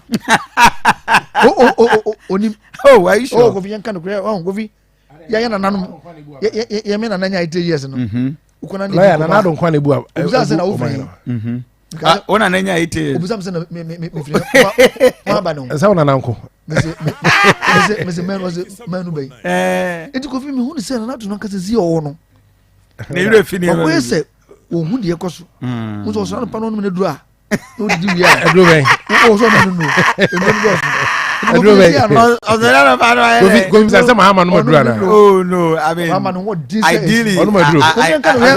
ideally at 80 years going Kofi say mama yan kan kura physically you are not that you cannot be strong by nature obi o kura so no certain age so obi won mo a o say mo na tete o meji so yeah because na do hwe ni pa obetime be 85 eh o so hwe ni ye pa me kan o say wanyini wa yade but hwe ni ye pa be 85 asam kan president kura na se go be ho nkwa so yeden o Kofi se go fi na nko ne nkola yi omo bro no olmai ne bro ni na nke bro ni tire ho ne ade go Kofi na do ohun de koso menyini oh really me na me tsanse pa hwese ensemi we odine ko djuna so nko ya hanu a ade be tsanse be basa onya se no ka so decisive oye we ni na oboa onfane na sifem nim de koso kwa no de sifem because on tiaba na do tiaba na tiaba ni ma koso pa Kofi de afena nsem na ba wo yeah me catch so sem free samre enko se MPP beto ma ba ya wie na emu be che no ensem be pia na ro die bo jeja ko o se me ka nsem a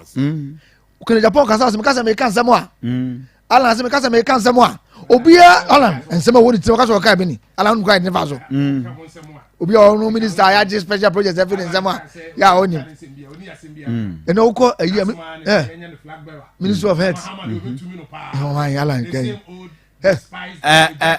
your microphone is off. Lawyer, make submission. Say some me yan come mu an kan kura. O say what you nyina woni me say. Me say there has been a challenge. My catcher said there has been a challenge. Aban challenge be. Hwe nsiye no. Globally no hwe nsiye no. So who performance. Globally dey jai. What you say? Ba we kura no. O catch o say. Ma men kan so. Nipa wu a ontimi fa nipa mankwem. But economy ne crash it say dey crash ya. Onim ko be fa so the economy ne be ba media budget say utie ohun say media budget ne kire say enioma epeja enioma so be peja by next year we see utrase next year obehu na nado afere utie I see me say next year obehu na nado afere Kofi hold on unu dia na nado kufa do first time no mo anya expose no ansa na ma be ko no TV Jaika. These are facts. I'm for bedroom TV Jaika. Oh, I'm for bedroom. Azana mama ebe kono. Mama ntie no. Na one dum so no. Kofi asema na utie. We put in measures here. Ebe so dum so no kwa once for all. Kofi me bo na say ampa. Yeah. Oboa. Kofi yen share projects you dey go from. And basically we're infrastructure wise Kofi near our IMF so we're being infrastructure wise I think all be kono yeah Bank of Ghana no nya profit 700 million me bo na say ampa yeah right all be kono no I discover 2 more oil first and into that and I'm boa the MPP in discover bi Kofi was it 700 million money making a point yeah heritage fund just casting atum we yes infrastructure funds casting and $700 million yes it go fit and Mahama no Alanche Martin kwa it be the 1 year $2.57 billion balance of trade surplus and I only say $2.57 billion into Kofi 700 million me say nana the wisdom no money say appointed Alanche Martin as trade minister money is so easy otimi billions of and the bra Mahama any man start say the resource no and no do say etisi mu no omo do fa omo come so omo do fa etinka omo angasa governance no best start omo second term no and na before I COVID sell the economy let's go 2019 is that 2020 let's say na nyama say that indeed IMF report ni na say before COVID na nyama say COVID there it only exposed them big time and now it isako bo ha COVID ni kwa no man kan so e discover Ghana na ye sikadie bone nyama mo bone ntina na amya wie COVID minimum economics for economics you na abra no o chama bo aje ba ha or did people say go because when economics be out, the facts are there. The facts are there. In the past of far, we are suffering the heat because as we speak now, there's no economy in Ghana. Oh yeah. And the woman can say, "I never economics by a nose." And then Mr. can say about me, I say, "Hey, small boy, economics no museum book no. We are practical. It is here. A man from Pemwa, and about me, what Jenna got to be cry. Allah was Johnny. Watch it, I come in there, don't be a casano in what you say. Mess no among count. I didn't ya. They were only a part of the economic team. And then only be a bacasse. MPP about Ghana for the Sabbath was a mamma to be Diagona. Hey, Kofi, one more no. One about me, no. A Jacuno, can a Japan be with my baby? Okay. You got mess no more than Kitty. Okay. Said the Papa Fro. I don't know why you be down with him. Okay. Now, near Mamma, you can say, I can say more. Any papa paid me can request them say. And you be say 20 allowance. And maybe a tremuna in any pamon court training colleges. No. Inti Sadia, Mummy, you've been in fine ties home. And a buyer but do say. And now, Sukua college me funny per 200, no be application be 3,000. A month for any home. But because of Salomon and Intino, you intimate fat in technical say. Into me and allowance in for. Because schools now I upgrade to a tertiary level. I didn't know how counterpass your university in other tertiary institutions, you know. Almost loans. Now, only a more college of education there, almost allowance. We are getting our loans. Now, intimate increase enrollment, you know. If you back a year, no, mamma, escapo allowance, you know. When we say intake our college of education in a boy. Yeah. Kofi Sadi was in Katuazwa. And then come mine and teacher university and Kafu. And I'm on the politics, the propaganda. Because I in the mobile, and then I'm in arrears, Muntimindia, and let's say Mr. Statutory payments, and in arrears. If you mention one, statutory payment, Ben and in arrears. Come on, find a call. I have insurance a call. Teacher daily allowance a call, next day allowance a call. And next tag for Nasoria, 18 days. You say, Labor Commission option, be I say. It's a very recommend say after there. You're from going to cry. And they'll be compared to close the school because on my CD 15 there, you know. Into Kofi, these are the things I can't say. Mopa air. Money in Canada, no. Look for what that crime, young Musono. Madam is not good for the Chisel, nobody will be a gozo. Then go for the channel one channel's way. Multiple was a papa. Ye bombardini man, you piezu. No one to be a big crack, say Moko for your crown, come on, Yaka. I'm on for the same call. The BNU said, they say, about a bit more survival next elections. I see. The BN home by my head. Omagran says, Sika, a 20 pay in a coffee can 20 pay now. The girl I'm saying, no, no one can want to be no. Oh, dear, Muntu, and the government of Potibia on it, Nkovo, Bush, or Mutu. Muntu, and I'm on Sano. Number one margin of Sika, a bit more to Voswa, because them saying, Yameka, Sika, and to Vos because. As in of we saw it dollars I'm saying na for say sikan toye ti anto and na achire mo say sikan mo wieni na mo famra okay mun for it yemre na mo kofia sebe no be bia ma mo so go pa ya kofia bo me kan kwa kofia ma fo so pa o e ma see na udu ko tie wie na mai ya mo ma na ntare go mo saso miensa no kofi hwe obi tutu kokko na ma me mi tobi mi ma me e wie na shimi do say papa nti obigina 2 seconds bay and I was and I want to tell you, Nakojima was sika. Any individuals move from Sika say, and many pabre. Some person when you some pa after say, Boko position. Munis can in P. Not gonna for and find the Libana phone to any side, Yamako position, Mount da. Any seller, I read your book. Any jabo, a photo. I see. Derek Asante Kofi, Bank of Ghana has built a guest house in Takoradi near Archbishop Porter Girls Senior High School, running into millions of dollars at the expense of the bad roads in Takoradi. Dennis Chinabua, Kofi Memamache, Moboy Juma, Yami Shramo, Win Sodia Wadiaba, Mohammed Abbas Haruna. Isn't it funny? Say Bank of Ghana is giving structure integrity as one of the reasons by which they are basing on to build their new headquarters. My question is, what is the structural integrity of Ghana's economy today and the role of Bank of Ghana playing to improve it? Terry Silva, is it not like the MPP man saying the truth? He can't defend because there is nothing to defend.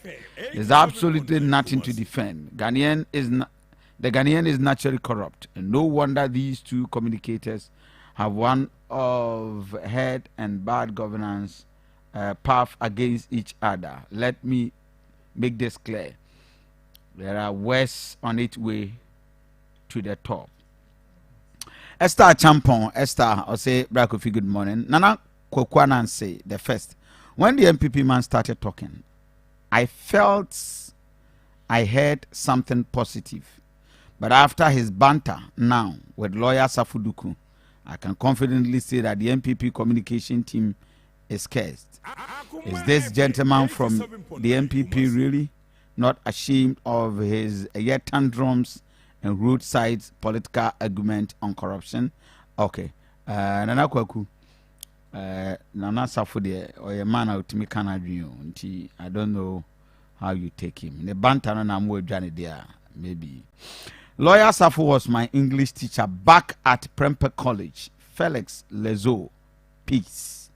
Hey, what are they of Prempeh College? Almost 15 years. Hey, I see.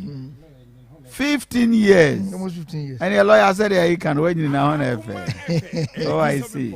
That's interested. I'm join the discussion on Facebook page. Akoma 87.9 FM. Let's share video. No, I like a page now. The comment at the 12. My discussion no on a ECOWAS. I say, Bravo V. My into. Quick one on is it Nana Kweku also? I'm not here to satisfy his what have you. What I say? Said he tieno. Personally, said he tieno na meka. Yeah. But when Safuduku lawyer want to say because of what is happening, no, and it makes Mahama the same Mahama, the old Mahama, the same old, despised, dejected, rejected Mahama, any better than NPP? Because whatever comparison you are making, Nanado is not coming again. And to compare with Nanado, you are making a mistake. Nanado is going. Nanado has done well. He has done what a man can do. What do you say? The I give a free soro by a beti body home. I'm an arm wakesi. And this anchor body and bebopa. Because right from the beginning, you saw say he was committed to doing fantastic job, and he kept on to it until the eventuality happened. Kofi. Now moving forward, maybe Kofi lawyer. No what I say Kofi say what if you obi behind that also free techima nkate ho. Nti bra Kofi me kwata techima yo ma ne me na me ton nkate mro. No man 1,000 cedis okoye nkate ama. No abono to yampia excuses. No say me say kwata techima bi o. Sa man was 1,000. For the third time 1,000. Ni nyina ma afi ne time aso okwa say bra Kofi say dey me too.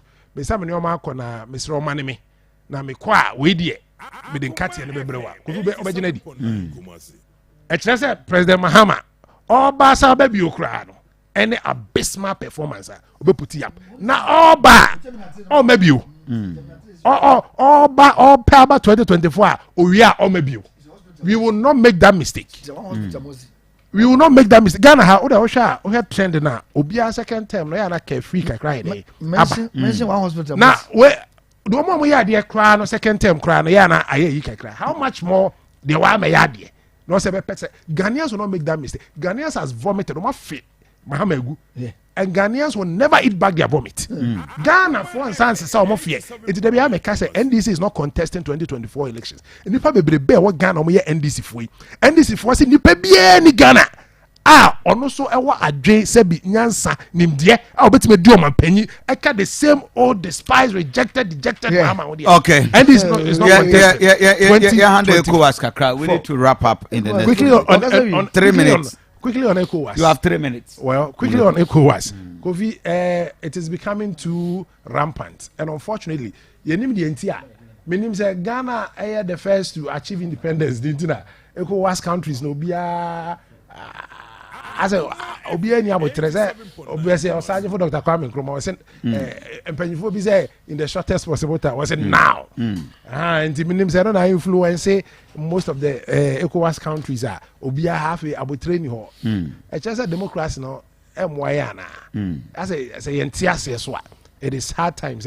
Like Canada Japan being the chairman for the security and what have you committee in parliament said, the best way out is not coup. I was here condemn outright. Now yes, I encourage ECOWAS. Say it is a right call.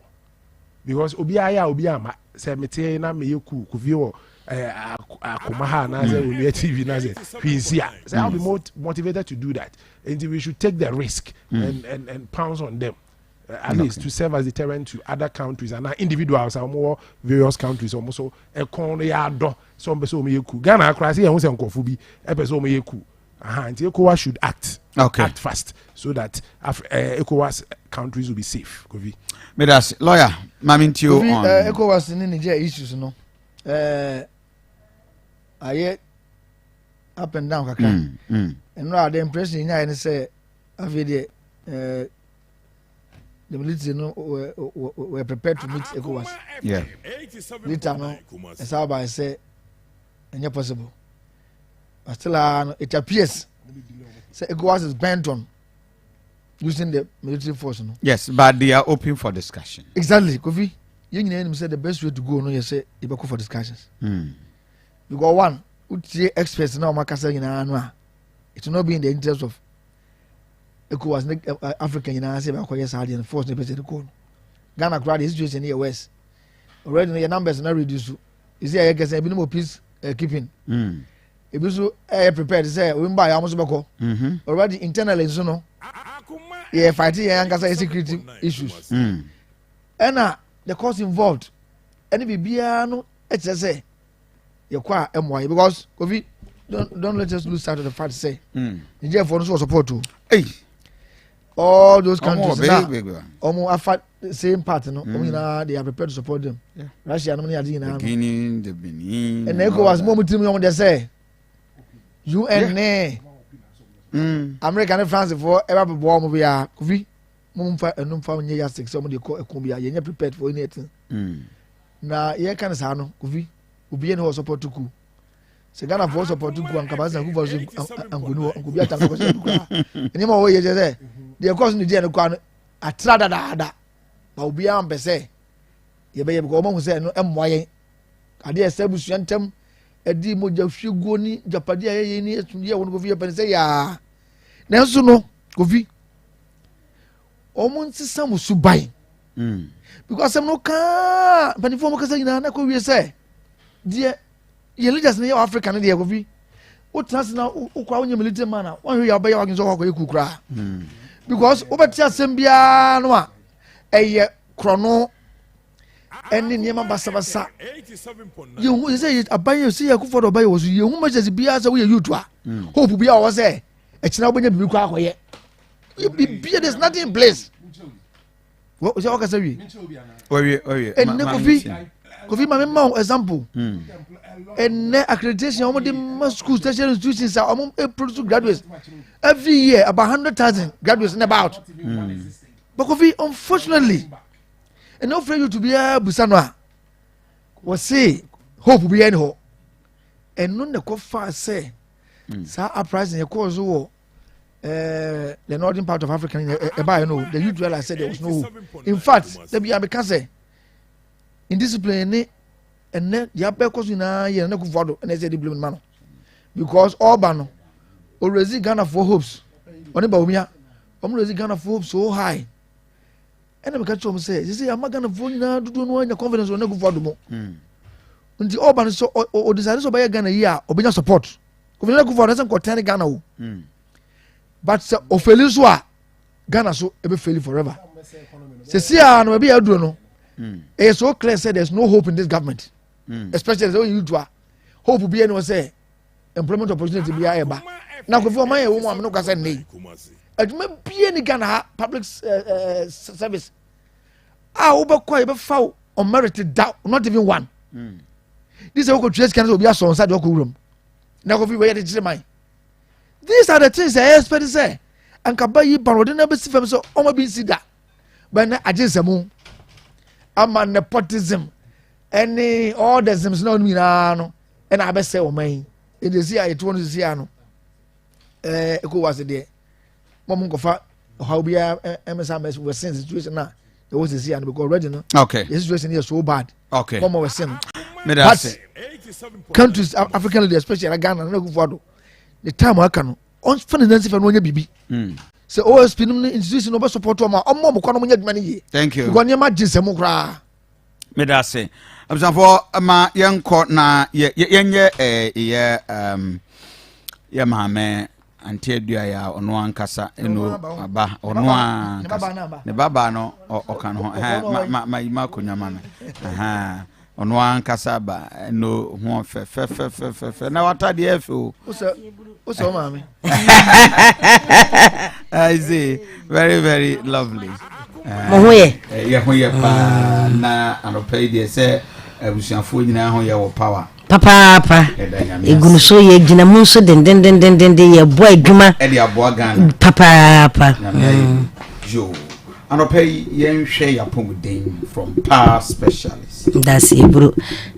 Powerful de say PSA dia no ye de nsempa nsem wadi ahoto beba nsem adi asomodwie ebebre nipa anopai ya obi frɛ me Okay. Oka kire me say wanya wo prostate na no kwasem nie wadi akini pa 5 years ni prostate ne da so ewo no ho na me bi say wo si den ya wo si prostate 5 years na sa na the prostate no den wo si hwe edi na me pese me hunu fa wo afiri wo ho se mo betimi aboa me no kwasem nie asema na meti ye no kwa me yem kura hye evi se de ye kan aduro de beji wa na eya atrema na se bi eburu yade a so mu 5 years nie na ko a enkro no na we eya asem papa eni nti na me kamfo ma ahwefo ne etiefo anopai se ye prostate pa na egigi wo ama se dwunso no emaye se bi eburu eye pebun se na ebi aba na bi tawaya ase no obetwa scan no bo hunu se nipa no ogina ho no prostate dwunso no ebi tai na ya ase so watemase kakra na eba na se bi eburu dwunso nso nya depa na gina wa ya ase ho no na epese eye wodie ese wo kidney na na ese mo mdase eburu mo ani ti no me kamfo ma obi bia se ye prostate pa na gigiwo ama wani cancer asisu because 5 years prostate dia papa utimu se wa bre tuana mona fu ani kire power specialist eba hospital no kwase me nipa ne bebre beba no be test no bo hu se prostate ni wo ho na syphilis nso eka ho okay syphilis ka ho wan se bi eburu ya se bibia nkoka papa wo enye grade se prostate de be ma bia wo bi enso wotene ba bi eno na boa mama wo mu yetimi wo dwunsompo eno na wa wani twia se prostate no aye kese enti akoka blood na mia ama sebi eburu bibia nko irita ne munyina nsem bebre na no na power de wo ba ye be ma waduro dwunso beba asomdwe beba be ma na emu adwuma no on se ya na obi ba asemi we prostate mbe ma nya adwuma na be de na ye adwuma okay nsem prostate ba automatically a weekend ba o miss na nsem be na wo hwe adwunso kora gina ho na be de na niema yi kidney ni nyina no ye mre mo anything na make come from obi bia say mesrew prostate no tete watwa na mo na bra syphilis so how amana nsen wani ye okoso wo kwanki ye wo ya obua no ye wo ya omfene omfi watiri kase ene ma bi enkoye twa na mo na fu ani kire power specialist heba hospital ena me sama come from obi o say sa bri pa se fibroid ena oba basia edi wunya ama se wo semaye atochima wo no ma na fibroid yi sha wudie mu on se nyame bo ade no ade bia se ye covid ba ye se yenwo immunize ye ho ananye sa ye nkwo mpane e je se wo empower immune system no ama na timi akonka covid no ananye sa eni nti no yade ne kitwe bi wo mogya mu a na kire se yade ne ensamba na se no awodie eba dem dada ye fibroid ye soma na nyeye ja wo no be den ampa me na so se ye nsoma bra na sebi eburu bo so me so mogya betrusa nipa bebre nam ho mogya duo mo nye enye ize na eno na make am for ma say eno so fu ani kire power specialist heba hospital na wani twa say hepatitis A B C D hepatitis dey say you see TV phone the omo ebe tro number no radio nti yemfa number no that's it etu na yen to asomra hepatitis B no Power specialist. For the radio, number no? 0244. Okay. 544 422 0244 544 422 0200 38 38 31. Okay. 0200 38 38 31. Thank you. Yeah, WhatsApp line is okay. WhatsApp line, okay. Yeah, so person your voice message send it Dr. Kusiadria. Yes, you know, yes, voice note. Person need din komo fa na pom din ho 0555 79 78 78. Okay. 0555 79 78 78. Nti bi a hospital doctor na report we able to send the akyerema na doctors na hwe na mohu ya metuya so wo power specialist eba hospital ya kyerɛ kwan a Kumasi ase wo befa aputu jaka no wesi wo feyi ase e ya to nso kwan so no wesi wo feyi ase just bro filling station ho no a wo de wusi a ya wadwen se de wo twa kwan mu ye ni achi o ti wo twa kwan ni mu na ahwe wanim straight power specialist hospital e wo ho e na wo konkran so be so poku ase no wafa ACP kwabenya kwan ne so ho no a power bus stop wo bisa obi a be kyerɛw so odo car na ekwa bisa ye be kyerɛw se wo te passenger car mu so aka kyerɛ mate na trotro no driver no obesi wo ho a no wawura mu takrade eye anaji estate. Okay, now yento aso that's ebru Adwensifo nyina e wo Ghana call akansie se ye koji abasobode no e wo hepatitis mo ni tua se power we die no krife e na no awam Kofi Asante me medi ho adanse ye dada Ghana ha de me nhia wo bia wo ka se wo sa hepatitis B lawyer we die we Kofi Asante na nkasa testimony and I always say me baby am gina bia baby am gina bia na me nua no e wa bruchira eni mia mehu about 3-4-5 years ago na me wo me old station oba ya chese na me ne mama edi nkomo se ya a o yare na e wo nya kwanya wo kwa bruchi ne so nko ye test okohwe ya na se o hepatitis B e wo ni moja ni yes no ene de adun de just we treat ansa no akọ na by Kofi o ye den nam so well na me na ba but said you see can me convince say obitima boa na me man koy na me kaya duro no de man no na ya wono ni me na de ma refine no na de bibia kama ono wa ye benum ni straight we ono a ebe huru huru bebre baso na de siwo na adwo na wanom me say after 1 month almost 2 months time pepe okoye 0 and 1 hepatitis B na police commander bi off oka James oko mama bi no nka di no say edu na me say edu ya na say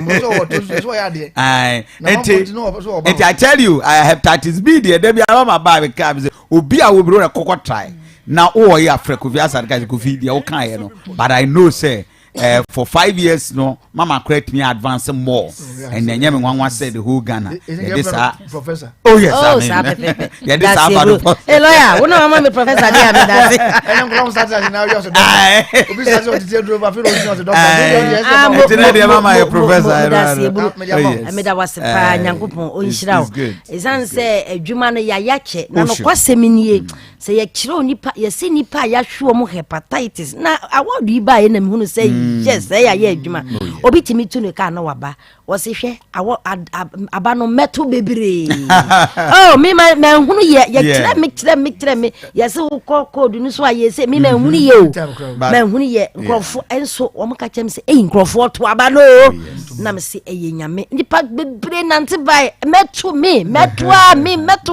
won if you say enam de wahunu wo sanse wo hwede na nakoma ye no na bo ne mfe na ki na wonim say de ayo de ho ne say liver mu wo ne ha wodada na fati liver so asa be kata so a che se wutimi twa scan no masa wotimi twa scan o na srade no srade akata da bibi wo da fa wo hwe woni pa ne yam bi no mu chada kodwom koto srade nko ase e ba na nya no nko yaduane die nyina on se liver de ono no nka ahan pa ne adia ahan beans any adia because ohia fiber if you say ono no aduane ayedi nyina ono no wo be so ne so so na sabi eburu yeni ane ayedi ni nhye nkran eni nti no ama sabi wo so ne so a ono so wabre ne wagya bi wom titem bia totoka no wo liver num nduba wo bi afura yekuntan nipa bebre na ye omo ya e liver o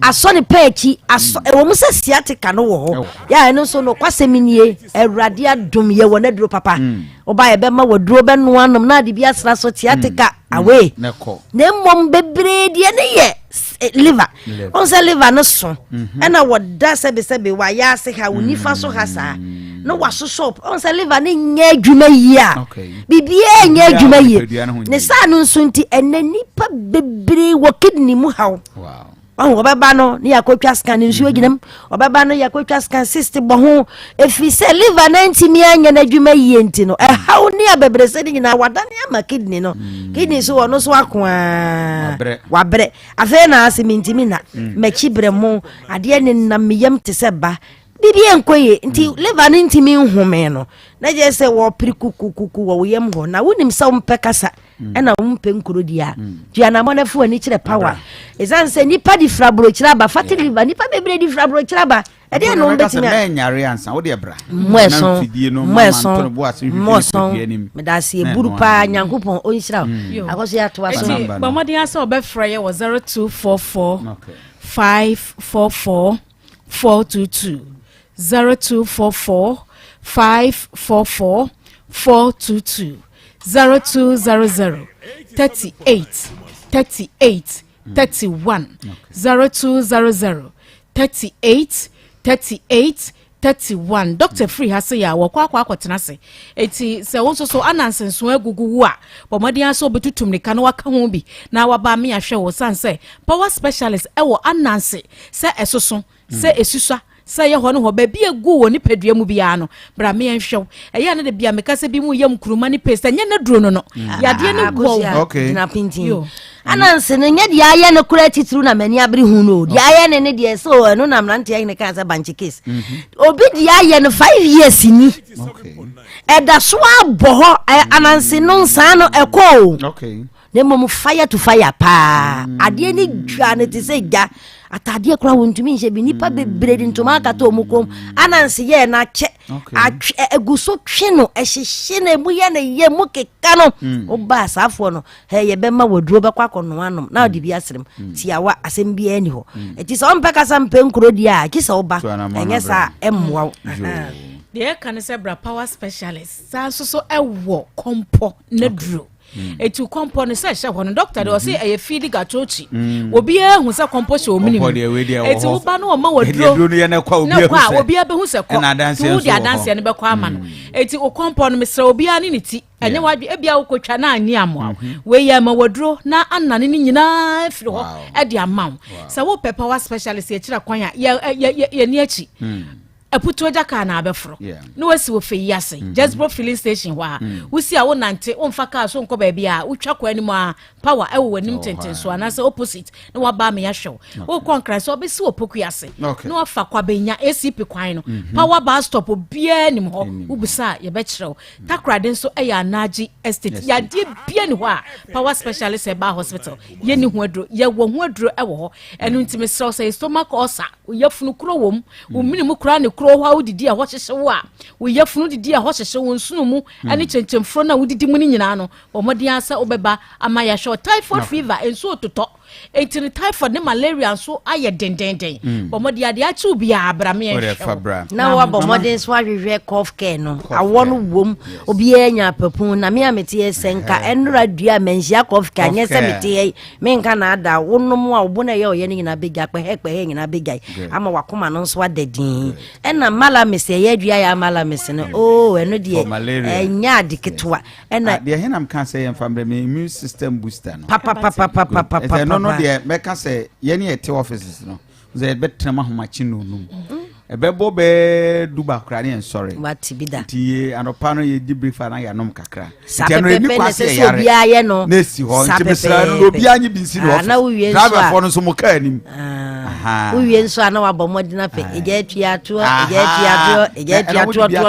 to Oba pa di aka papa eja tua to jiri dem be wu a na ne ba nso ne yiri sister no the numbers ni 0244 54 22 0244 54 22 and 0200 38 31 0200 38 31 and na your WhatsApp line is 0555 79 78 78 78 0555 79 78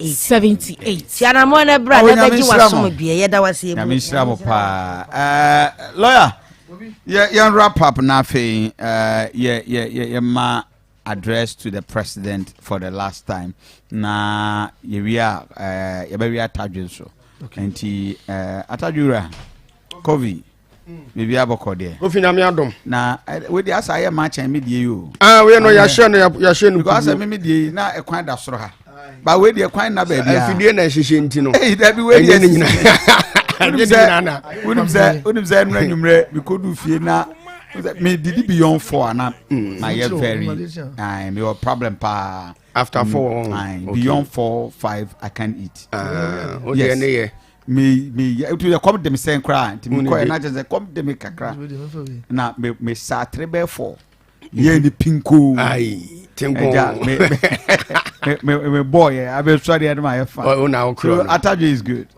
but wait there I have seized it. Wow, I have seized it. Kofi I have seized it. Who's a lawyer so kafren announce you be anko ponti baby aso a ese mo e bi and the doctor we there was someone in terms of I have seized this one and the doctor was someone my Ataju Kofi me da say ma ye ma hwefo na yetifo nyina kwa baby mu pimo ewo Akoma FM ne Onua TV na yaba bedi nkomo kakra de afa aduane ho na aduane we udie no na eye nipadua no adwuma pa esan se 100% organic yemfa bibia mfraye we no udidie nyina ntese eye nipadua no ho adwuma esan se akwa be se eye immune booster na eye Kofi organic extra taganut powder eye nkase atadwe de bia mekase obi onoma fei na ote yenka obi onoma fei kra na wo hwe bie ewo TV no so eno tina ya kyerem se eyankase atadwe ya yenim ye ya kwabra ne hyeda se wo we atadwe na watime de acharge eye ne battery no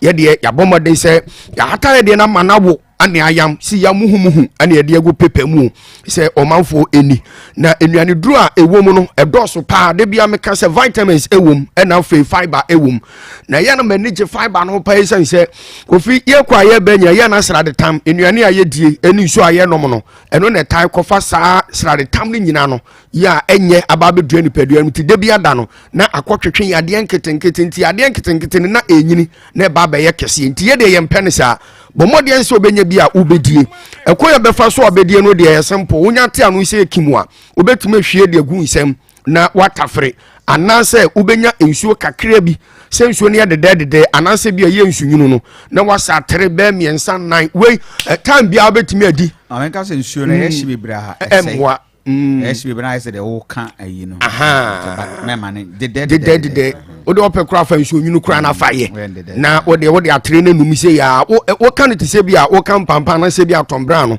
na ai se ya pika no anu di wo de time bia wo betimi adi enim se obi afa furu nti odi bi enye enim se obi ema akwada nu fo nti odi bi enye da bi enim se obi enya mfinhie dumienu nti odi enye da bi nkwada ne de obi o madwene mu ye pa ena fempanifo nso edie no se on pese obenyini a wadaro mashase so obetime de COVID tiger nut powder ibi esan se a protective body no against aging na fei obi a cancer kokoram ana fo obi ono so na koma eta boni se ya periperi pa na obi akoma hwe ya obeka se o chen Usain Bolt wase watumrika tu a woto no mo ase wani so biriw ni ade anyina no hyase se obedi bie wo de wo ya de o wonya de waduro ene Kofi organic extra tiger nut powder ni bi na emprempre de upe bi etu aton afre numbers mi ensam de ba betu dwai mo a mo hwe yen ewo TV no sisi no numbers no egu ase 0200 777 277 0200 777 277 0244 78 76 39 0244 78 76 39 the chart one is 0558 400 265 0558 400 265 say ebia opese unya ne duduo mu etuton a mo a mo operate eye drugstore for ne pharmacy for ni nyina no mo mo de se mbetima friend number wo fra ene due yayi mo sa betima ka product ni bi na impempen wodu ani kire mu ewo poku trading supermarket ewo dumu a ebi wo ho Freddy Menseba ewo KO enu achi wisdom amati supermarket nso ewo tech junction nti wo kumase asante mantema se miensa we no emprempe okwo no se sie a onsa ebetimi akabi temafo ekwa little joy committee 4 PV obey runabout na kofide bia meka chance edi nkomo ya enni enche ye bia yi ama omanfo bebre ntitiri pa na omanfo mo takra de market second nso no ebu akwa pharmacy omanfram ye de bi nso akwa akosum ho na adumakuo yi yabase no ewo sunwane anade fa sunwane ye UMP omodan na mu Green Light Pharmacy bomadi so betima ko honom na watima kwa kope bi se woto edin no eye Kofi organic tiger nut powder de bia ye kan ne aka kire tie for se jesese ma waduane enye waduo ntina ho e ma daachi bi no eduo na ba ye aduane a ba bedie enya ade e beboa mesi se bia obi a diabetes aye no krampo no hyase se obedi bie se onya bidia e control the face sugar level no anafe obi a ono so tai edwonso basa o de 1 minute bia na kwabrane na wo dwonso ananse bia wo da krampo se na enem se 1 minute bia na dwonso ntinu ntimi na ye wudi bie no na eboa mo watimi adwonso ye no na eboa nso mo watimi ada yie sanso no obi a wo ye adwumaden pa no hyase se obedi bie wo mo a mo gine gyaso mo a mo nso ye adwumaden de bia meka mo a emranti o mutumrika no mo mbo ball nyina no aduane wei enya de awudi a ebetima ma side effect bia se de esi akova de no kama yatimi esesi ade no Kofi tini de esuyi obi anu a woti wo se bi dia enu an obi anu asan kantum oba ya na mema wo enchebe ade se ade no aduane ne ye aduane pa ntu obi ahia na tiwe no sa obi beto mienu na o se Kofi na edi ne die no kama de pa atadwe ene ayam ne siam humuhu na Kofi medicine obi beto ni obi beto ni de wi na o se na nafu ayi se kapu o beto mienu pe sei no otoye ne nafu no atwe e kire se fin ene woni padue no ma Kofi ebomode na control 0200 777 277 0200 777 277 thank you 0244 78 76 39 0244 78 76 39 Kofi organic extra tiger nut powder thank you catch us say ma waduane enye wadru Kofi me say council mama yen wrap up na fein yen fa Mr President address amra colleges of education teacher for come home Kofi scanner can reho and it's basically just some condition of services and minor near market and ya dey be o demand something much buy payment be anywhere what me ye na ye can show man for say e braso se nyakopon we ni bibia wase de nti o mama panida ma ma twen ho no o pese ye hu entro na ada ni kontobo ni na braba semti no o dia ba we ba se yen hwe obusu bai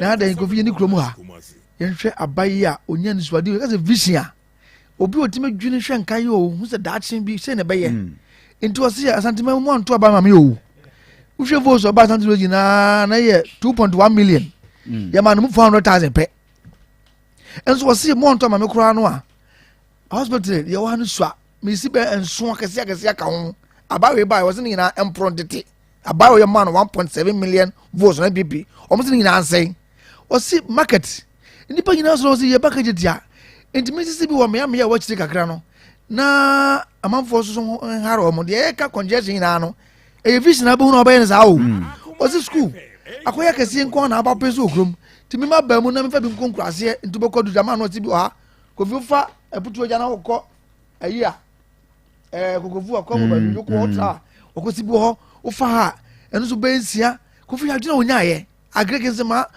pakoso nti papa we sa ni pa we osi enkane ye dundum no fititi na ba ye ntimi ye maba ide ma ni preko pa kese na ache onya niswadi hu ma fo se be to beti osi me fa ho nduntia me sa ni pa ye se sa na ba no ni pa onya sa ni swadi hu ni airport osi me ba mu na oyanko de omo ba ya omo se basic cathedral enem no ko se $400 million yakoto gu ama ensuo na akotata bonka mu so na japade obey na ya cathedral. Okay, thank you. No ku for ne baba omu ya cathedral ozai no musima ye yan sorry akona ye tam atro development ma atro baba ko say one pe say infrastructure no can in the history of the country na nado dan kwaku fuado any MPP aban infrastructure o ma ye within 7 years hospital ba ko be kire me within 7 years road network schools mention one hospital expansion started and completed any say any housing projects what's the expansion yeah God is expansion. I'm telling you say NDC mention one hospital in democratic rule any Mahama Nemels 80 so kaboma and men and mention one hospital infrastructure one poor policies are there ba say ebe many pa wan ha no we are Ghana ni now to say MPP are buying to swap we are rest assured say ubenya mfaso e MPP amamu a omubuo no so okay nanka yenye yente say NDC almost so mention one hospital almost start area ma Ghana one at the end of the and so omunyi a single policy one hospital pe boa ehia what do go eyi nkofofuri ahohia mu NDC one ba omutwe Ghana ko akiri Ghana fo nhye so okay omudi ano de beba Ghana akọ akiri say after president Kufo unfortunately we have to end it Ghana na nado dan kwaso thank you ye hwe ni say ura Alan John Kwadwo Chrematin Ghana fo benya ne mugidie the gentle giant on the was president Kufo ni say nya president Kufo amamu ye twa mo yi ba ko amamu na Ghana yetimi akoye nim na ye say mistake no this time around and some for mine ko share NDC nsa because of Kofi e mane nko o mention hospital man no o ka hospital no agenda 1 yes sir agenda 1 me da say time na so we need to wrap up thank you very much ma yanko Abraham I'll get back to you thank you very much Abraham 88 mo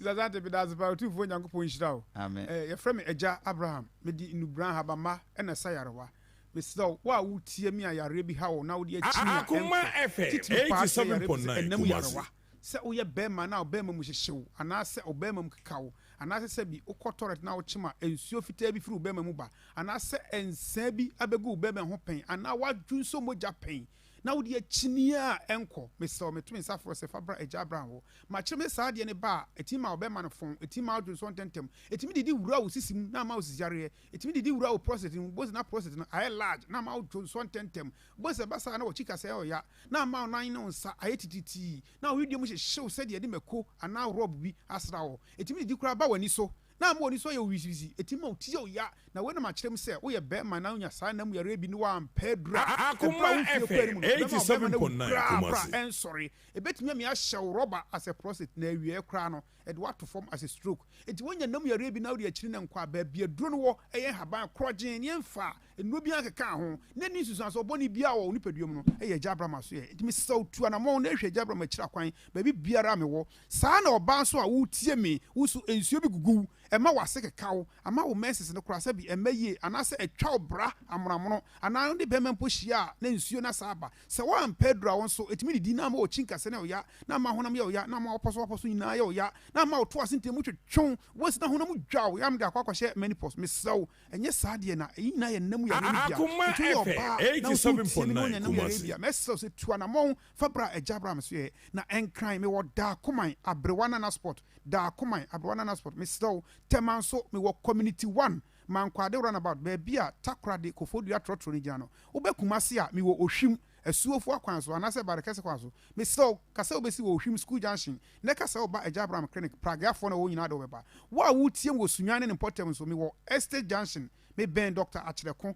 na me brotherhood asoda no edi animhwe me so gi number no ne tu anamo ne bra number ne ye 0242 0242 76 48 35 0242 76 48 35 and now WhatsApp ne 0549 10 15 80 0549 10 15 80 me from Ejabram producer Wadaroma you know the me pin sheet no eno for the na to so ma me Mr. Asante sa breast cancer me wo hu odo tatahwe na me say uma bi what Masol Kofi Juma former KM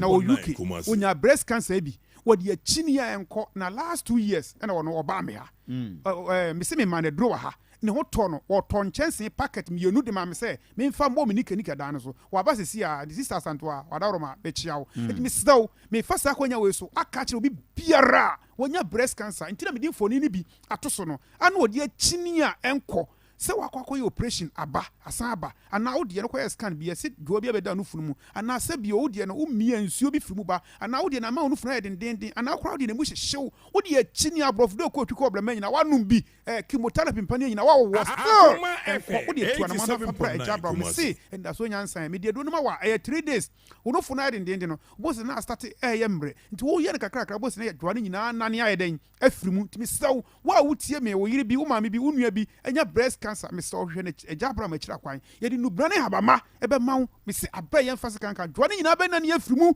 ama ayet say omo a hu won de no TV ne so bi edi me staw wa wutie mi na busu na enya breast cancer enfo no kaka nkyere no onyi ni na ayet Thomas home share mu no ni nyina fa na wodie nyina doctor so obeyi na wodie nyina atogu mama na duro se okọ 8 months a wonyem a obewu bebrebe na omodie no ebi wa nya dance no yemfa report no e maye nti yenya na omo munya dance de man ya na bi to so se wa wutie hwe se ayampa nya atro ne ye kan we menya doctor ni makoye sa report we nko medical school ya makoye sa report doctor for do so oje chine no obetime atwa na makoye hwehwemu sa omo na ya report we ma na obehunu nti me sew me nua ba bi ensuo gugu wo anase bibi ni na mo yam ti se ba anase e ko hospital se fibroid ama ensuo gugu wa se couch se odi achine nko aje wa odi nyina afa me tumi sa afro bra na Nyankopon enim se okase ni nuana ba ne fa ba man se area da Nyankopon na me so no de beje wa man so fibroid anane ama so awoba ade ato na so wasa de pinchit ba ko beto so ma me no se hepatitis B me se ma me we ro ka so a wo mo kwete tin sisi achi wo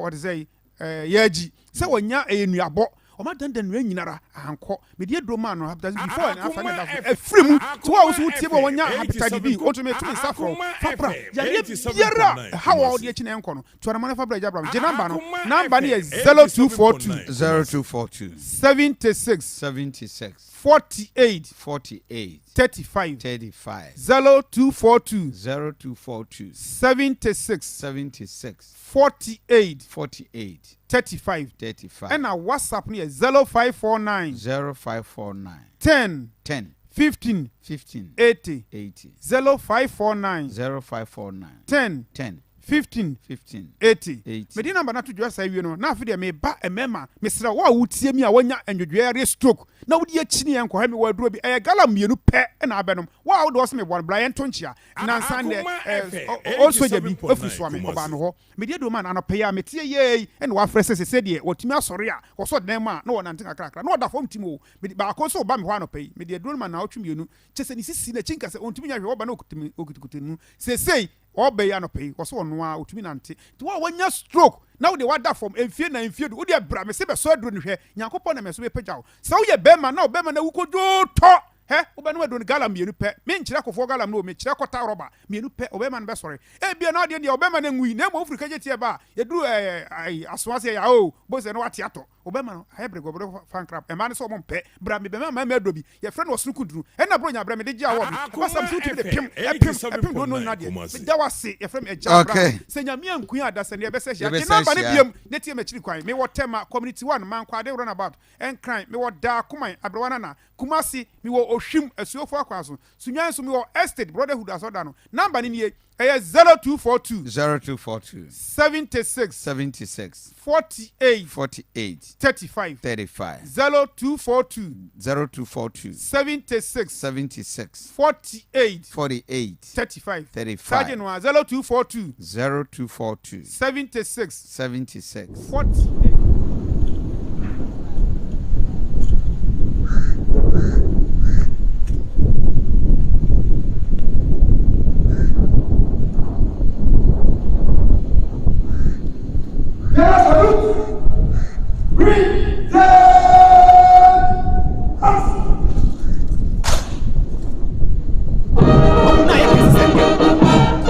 35 you're from Ejabram senya mi enkuya da sene ye be se hia Mr. Asante me da se nyami sha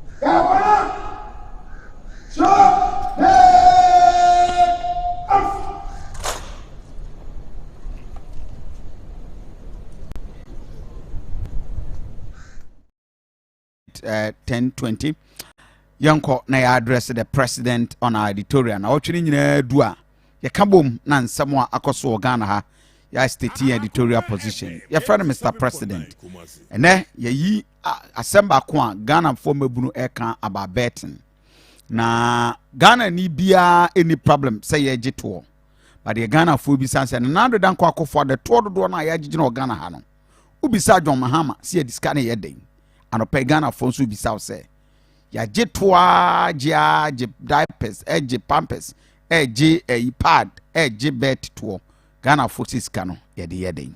Good morning Mr. President. Mr. President, Mr. President, Mr. President, Mr. President, Mr. President, Mr. President, Mr. President, Mr. President, Mr. President. I ask you to be citizens, not spectators. I ask you to be citizens. I ask you to be citizens, not spectators. Responsible citizens, building your communities and our nation. Mr. President, Mr. President, Mr. President, Mr. President, Mr. President, Mr. President, Mr. President, Mr. President, Mr. President, Mr. President, Mr. President. I ask you to be citizens, not spectators. Responsible citizens, building your communities and our nation. I ask you to be citizens, not spectators. Responsible citizens. I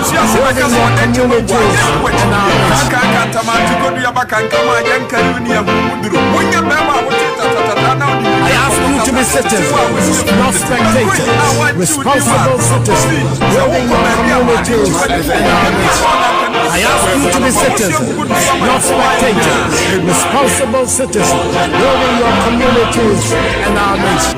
I ask you to be citizens, not spectators, responsible citizens, building your communities and our nation. I ask you to be citizens, not spectators, responsible citizens, building your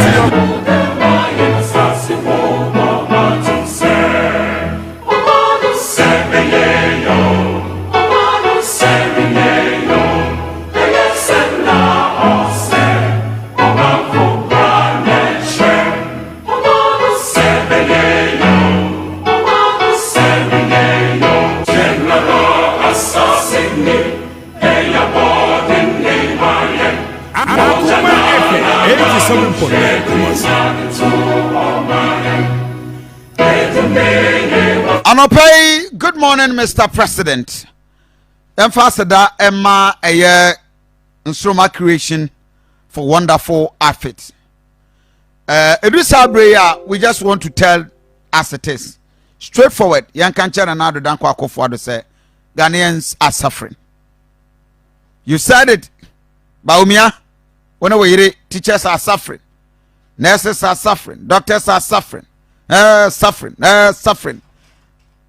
Mr. President, on behalf of 35 million Ghanaians, we want to tell you that Ghanaians are suffering. Niama wotena opposition na uhu ye no. Nana Aduanaba Akufo-Addo. What has changed? In 2016, Nana Aduanaba Akufo-Addo kachire Ghana fo nyina say, as we speak, my Ghana nuisance taxes say my no. Do mahama toya me de to eto condom so. To second so. MED na tam catcher and say no, you are incompetent. Na se 20 a day a 18-year-old boy. Oslausu se ne ba already 10 years. Obaba beton man so no wajije to. So on September 8th September na my Ghana 2016 8th September Dr. Bawumia edit to Ghana for him say no.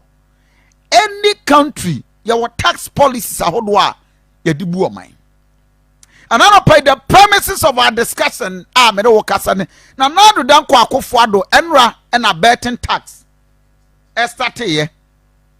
Boy say ja na betting tax a man for kan wasem na COVID levy tax by way a withholding tax on winnings from betting, lottery and games of chance.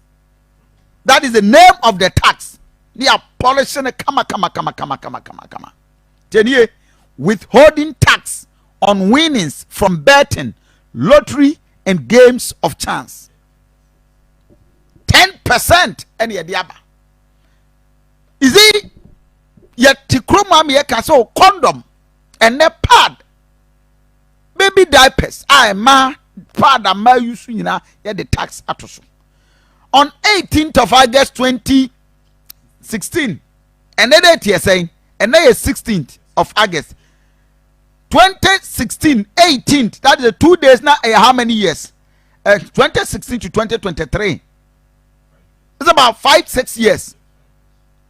Exactly 7 years. Nana Aduanaba Akufo-Addo asamo kache John Dramani Mahama. Let's listen. Say ebe boa ama ankwankwa adwuma etinti mu Ghana. One to say one day I buy the one person I buy in a decay. You pay for the city. You hear and they say Obama ankwankwa adwuma ya for enya hoten the more energy because one and this about the Sabia. Natana will be everywhere. Your informal sector and very Akoma say MPP for. Yakopo MPP Kwanamaye. Ghana Ranso MPP Kwanamaye. Say what say you want to say? Ghana for MPP say. Yakopo aye boy MPP Kwanamaye say. You give your cocoa tea. Ever pay sa abusebo and I drop it every year.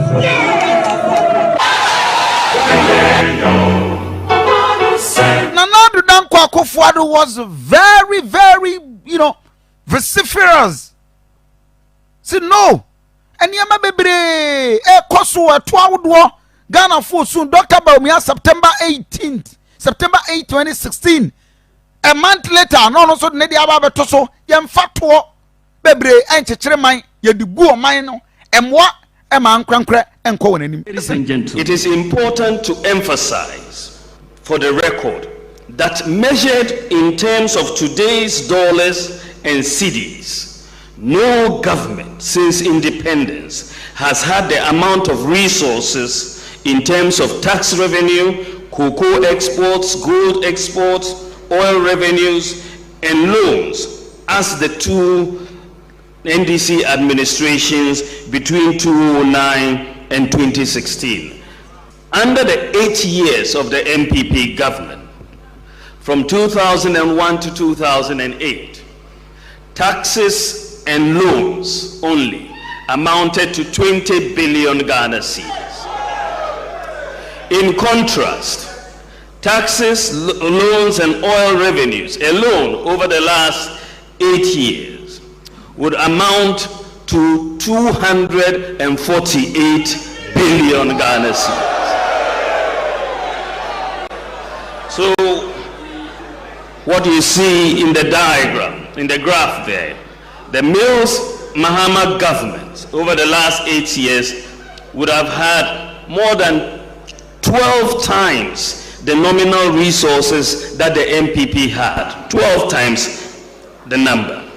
The question, therefore, that Ghanaians should be asking is, how has the management of the huge resources at the disposal of the John Mahama government impacted on the economy? October Mia boy and Samamao. Nanado Danko Akufo Ghana for bones Samamao. Accent querying the previous government to say a dear in a resources I would work from taxes and other revenues I would work my Ghana. We sit in this country, you have had more than 4 times the NDC are buying in terms of revenue. 18 taxes. And another danko akofo do ba ben was all the nuisance taxes. Ebu awa tete so, nebu awa yi free so. Atefo munte ni ye pa. Na na do betete 18 taxes ni bi so no yi bi free so wie ya pe. And was a Ghana for muntwen. Me de mensa benkum. And a yi free so me de nifa na ya de. 18 taxes awa yi free so no. What the 21 taxes and a babe kan. We 18 taxes every ho and you did 21 taxes at the Ababeka. COVID-19 health recovery levy at 21 at 1068. And we are one tax. And that tax will impose 1% levy on supply of goods and services made in the country other than exempt goods or services. An import of goods and services other than exempted goods. Levy as applied to supply of goods and also COVID-19 health recovery levy at 21. COVID abawie 2029 209 2000 babesina ya daso atua uto nsuo ya betew uto jene ya betew ukọ anything I will call back to a receipt. Energy sector levy amendment at any year. Asla we know. By the amendment, no, you review near the Amendment Act 2021 at 1064. We amended 2 additional sections, section 5A and section B. Energy sector recovery 20% per liter of petrol and 18% per kg on liquefied petroleum gas, while the 55B also impose sanitation and pollution levy 10 pesos per liter of petrol any diesel. And apart from that 20 pesos na ewo dada no say sanitation levy utofu bia and also 10 cedis 10 pesos and this is what we have in this country. Near say osla ninje kwa kuku atenum kwa de court and they buy you say the 10 pesos and only the Bank of Ghana no nyina bebo ya 43 million US dollars ye time ya de kwete tebolem ewo Odona River sanitation ante abran pa eda no ye gi 10 pesos na ye se ye de be siesie kuremu ye hwe de kuremu aye ukọ Facebook page taxes ni nyina na ye yi di kire wo no ye yi 18 taxes ya titi bi so afiri ho ye de 21 taxes na de aba. Financial Sector Recovery Levy Act adie we na wo ho ye ba ye nyi ye de bi aba be ka ho. Act imposes a 5% levy on the profit before tax of banks. No, Energy sector, no sutia ho.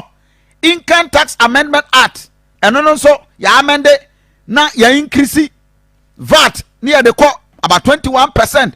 Electronic transaction levy 1% e levy and a buyer inti from is ya we tikabia pa ni atew minimum chargeable income transaction and also dia mobile money tax ya can wasemi after 100 cedis pa net so Dr. Baumia when he has sat down in the studio of Accra said no I hear for the idea tax. Listen, you are not taxing mobile money, and it is for me my view and that we should not tax mobile money, because mobile money transactions, a lot of the people who are using these transactions are very poor people. You know, someone will get sent 5 CDs on mobile money. Why would you want to tax that? 87.9. Where Dr. Bomia before, and now this is what we have now. Here, new income tax for companies involved in lottery, betting, and games of chance. Then you, apart from withholding tax on winnings from betting, lottery, and game of chance, no companies now operating no where the kind the tax at so. And this is a new 20% of income tax I impose on income of gross gaming revenue. Gross gaming revenue. Eti nipa ni sika obenya bia not profit everything before time yina ya bet ni aka ni nyina dia bom ni ate 20%. Into already sa for na di kan e de sa tax no ama wo mo a etwa. Ena ye wi a wo obedi a obewini no nso no ni ye de another percentage tax ni ye de ato so 10%. Unified loss carry forward position. All businesses can now carry forward their losses for 5%. Enti eno so foreign exchange fixed loss ye wi a new tax return for realization of asset and liabilities. Pension related tax exemption 2023 changes in motor vehicle benefit. Just say a lot and a lot to see say increase marginal income tax rate for individuals, growth and sustainability levy, and also thank to Almighty God for having led us through obstacles, difficulties, imprisonments, hardship and suffering to have brought us to the end of our trouble today. From the pride of the now through to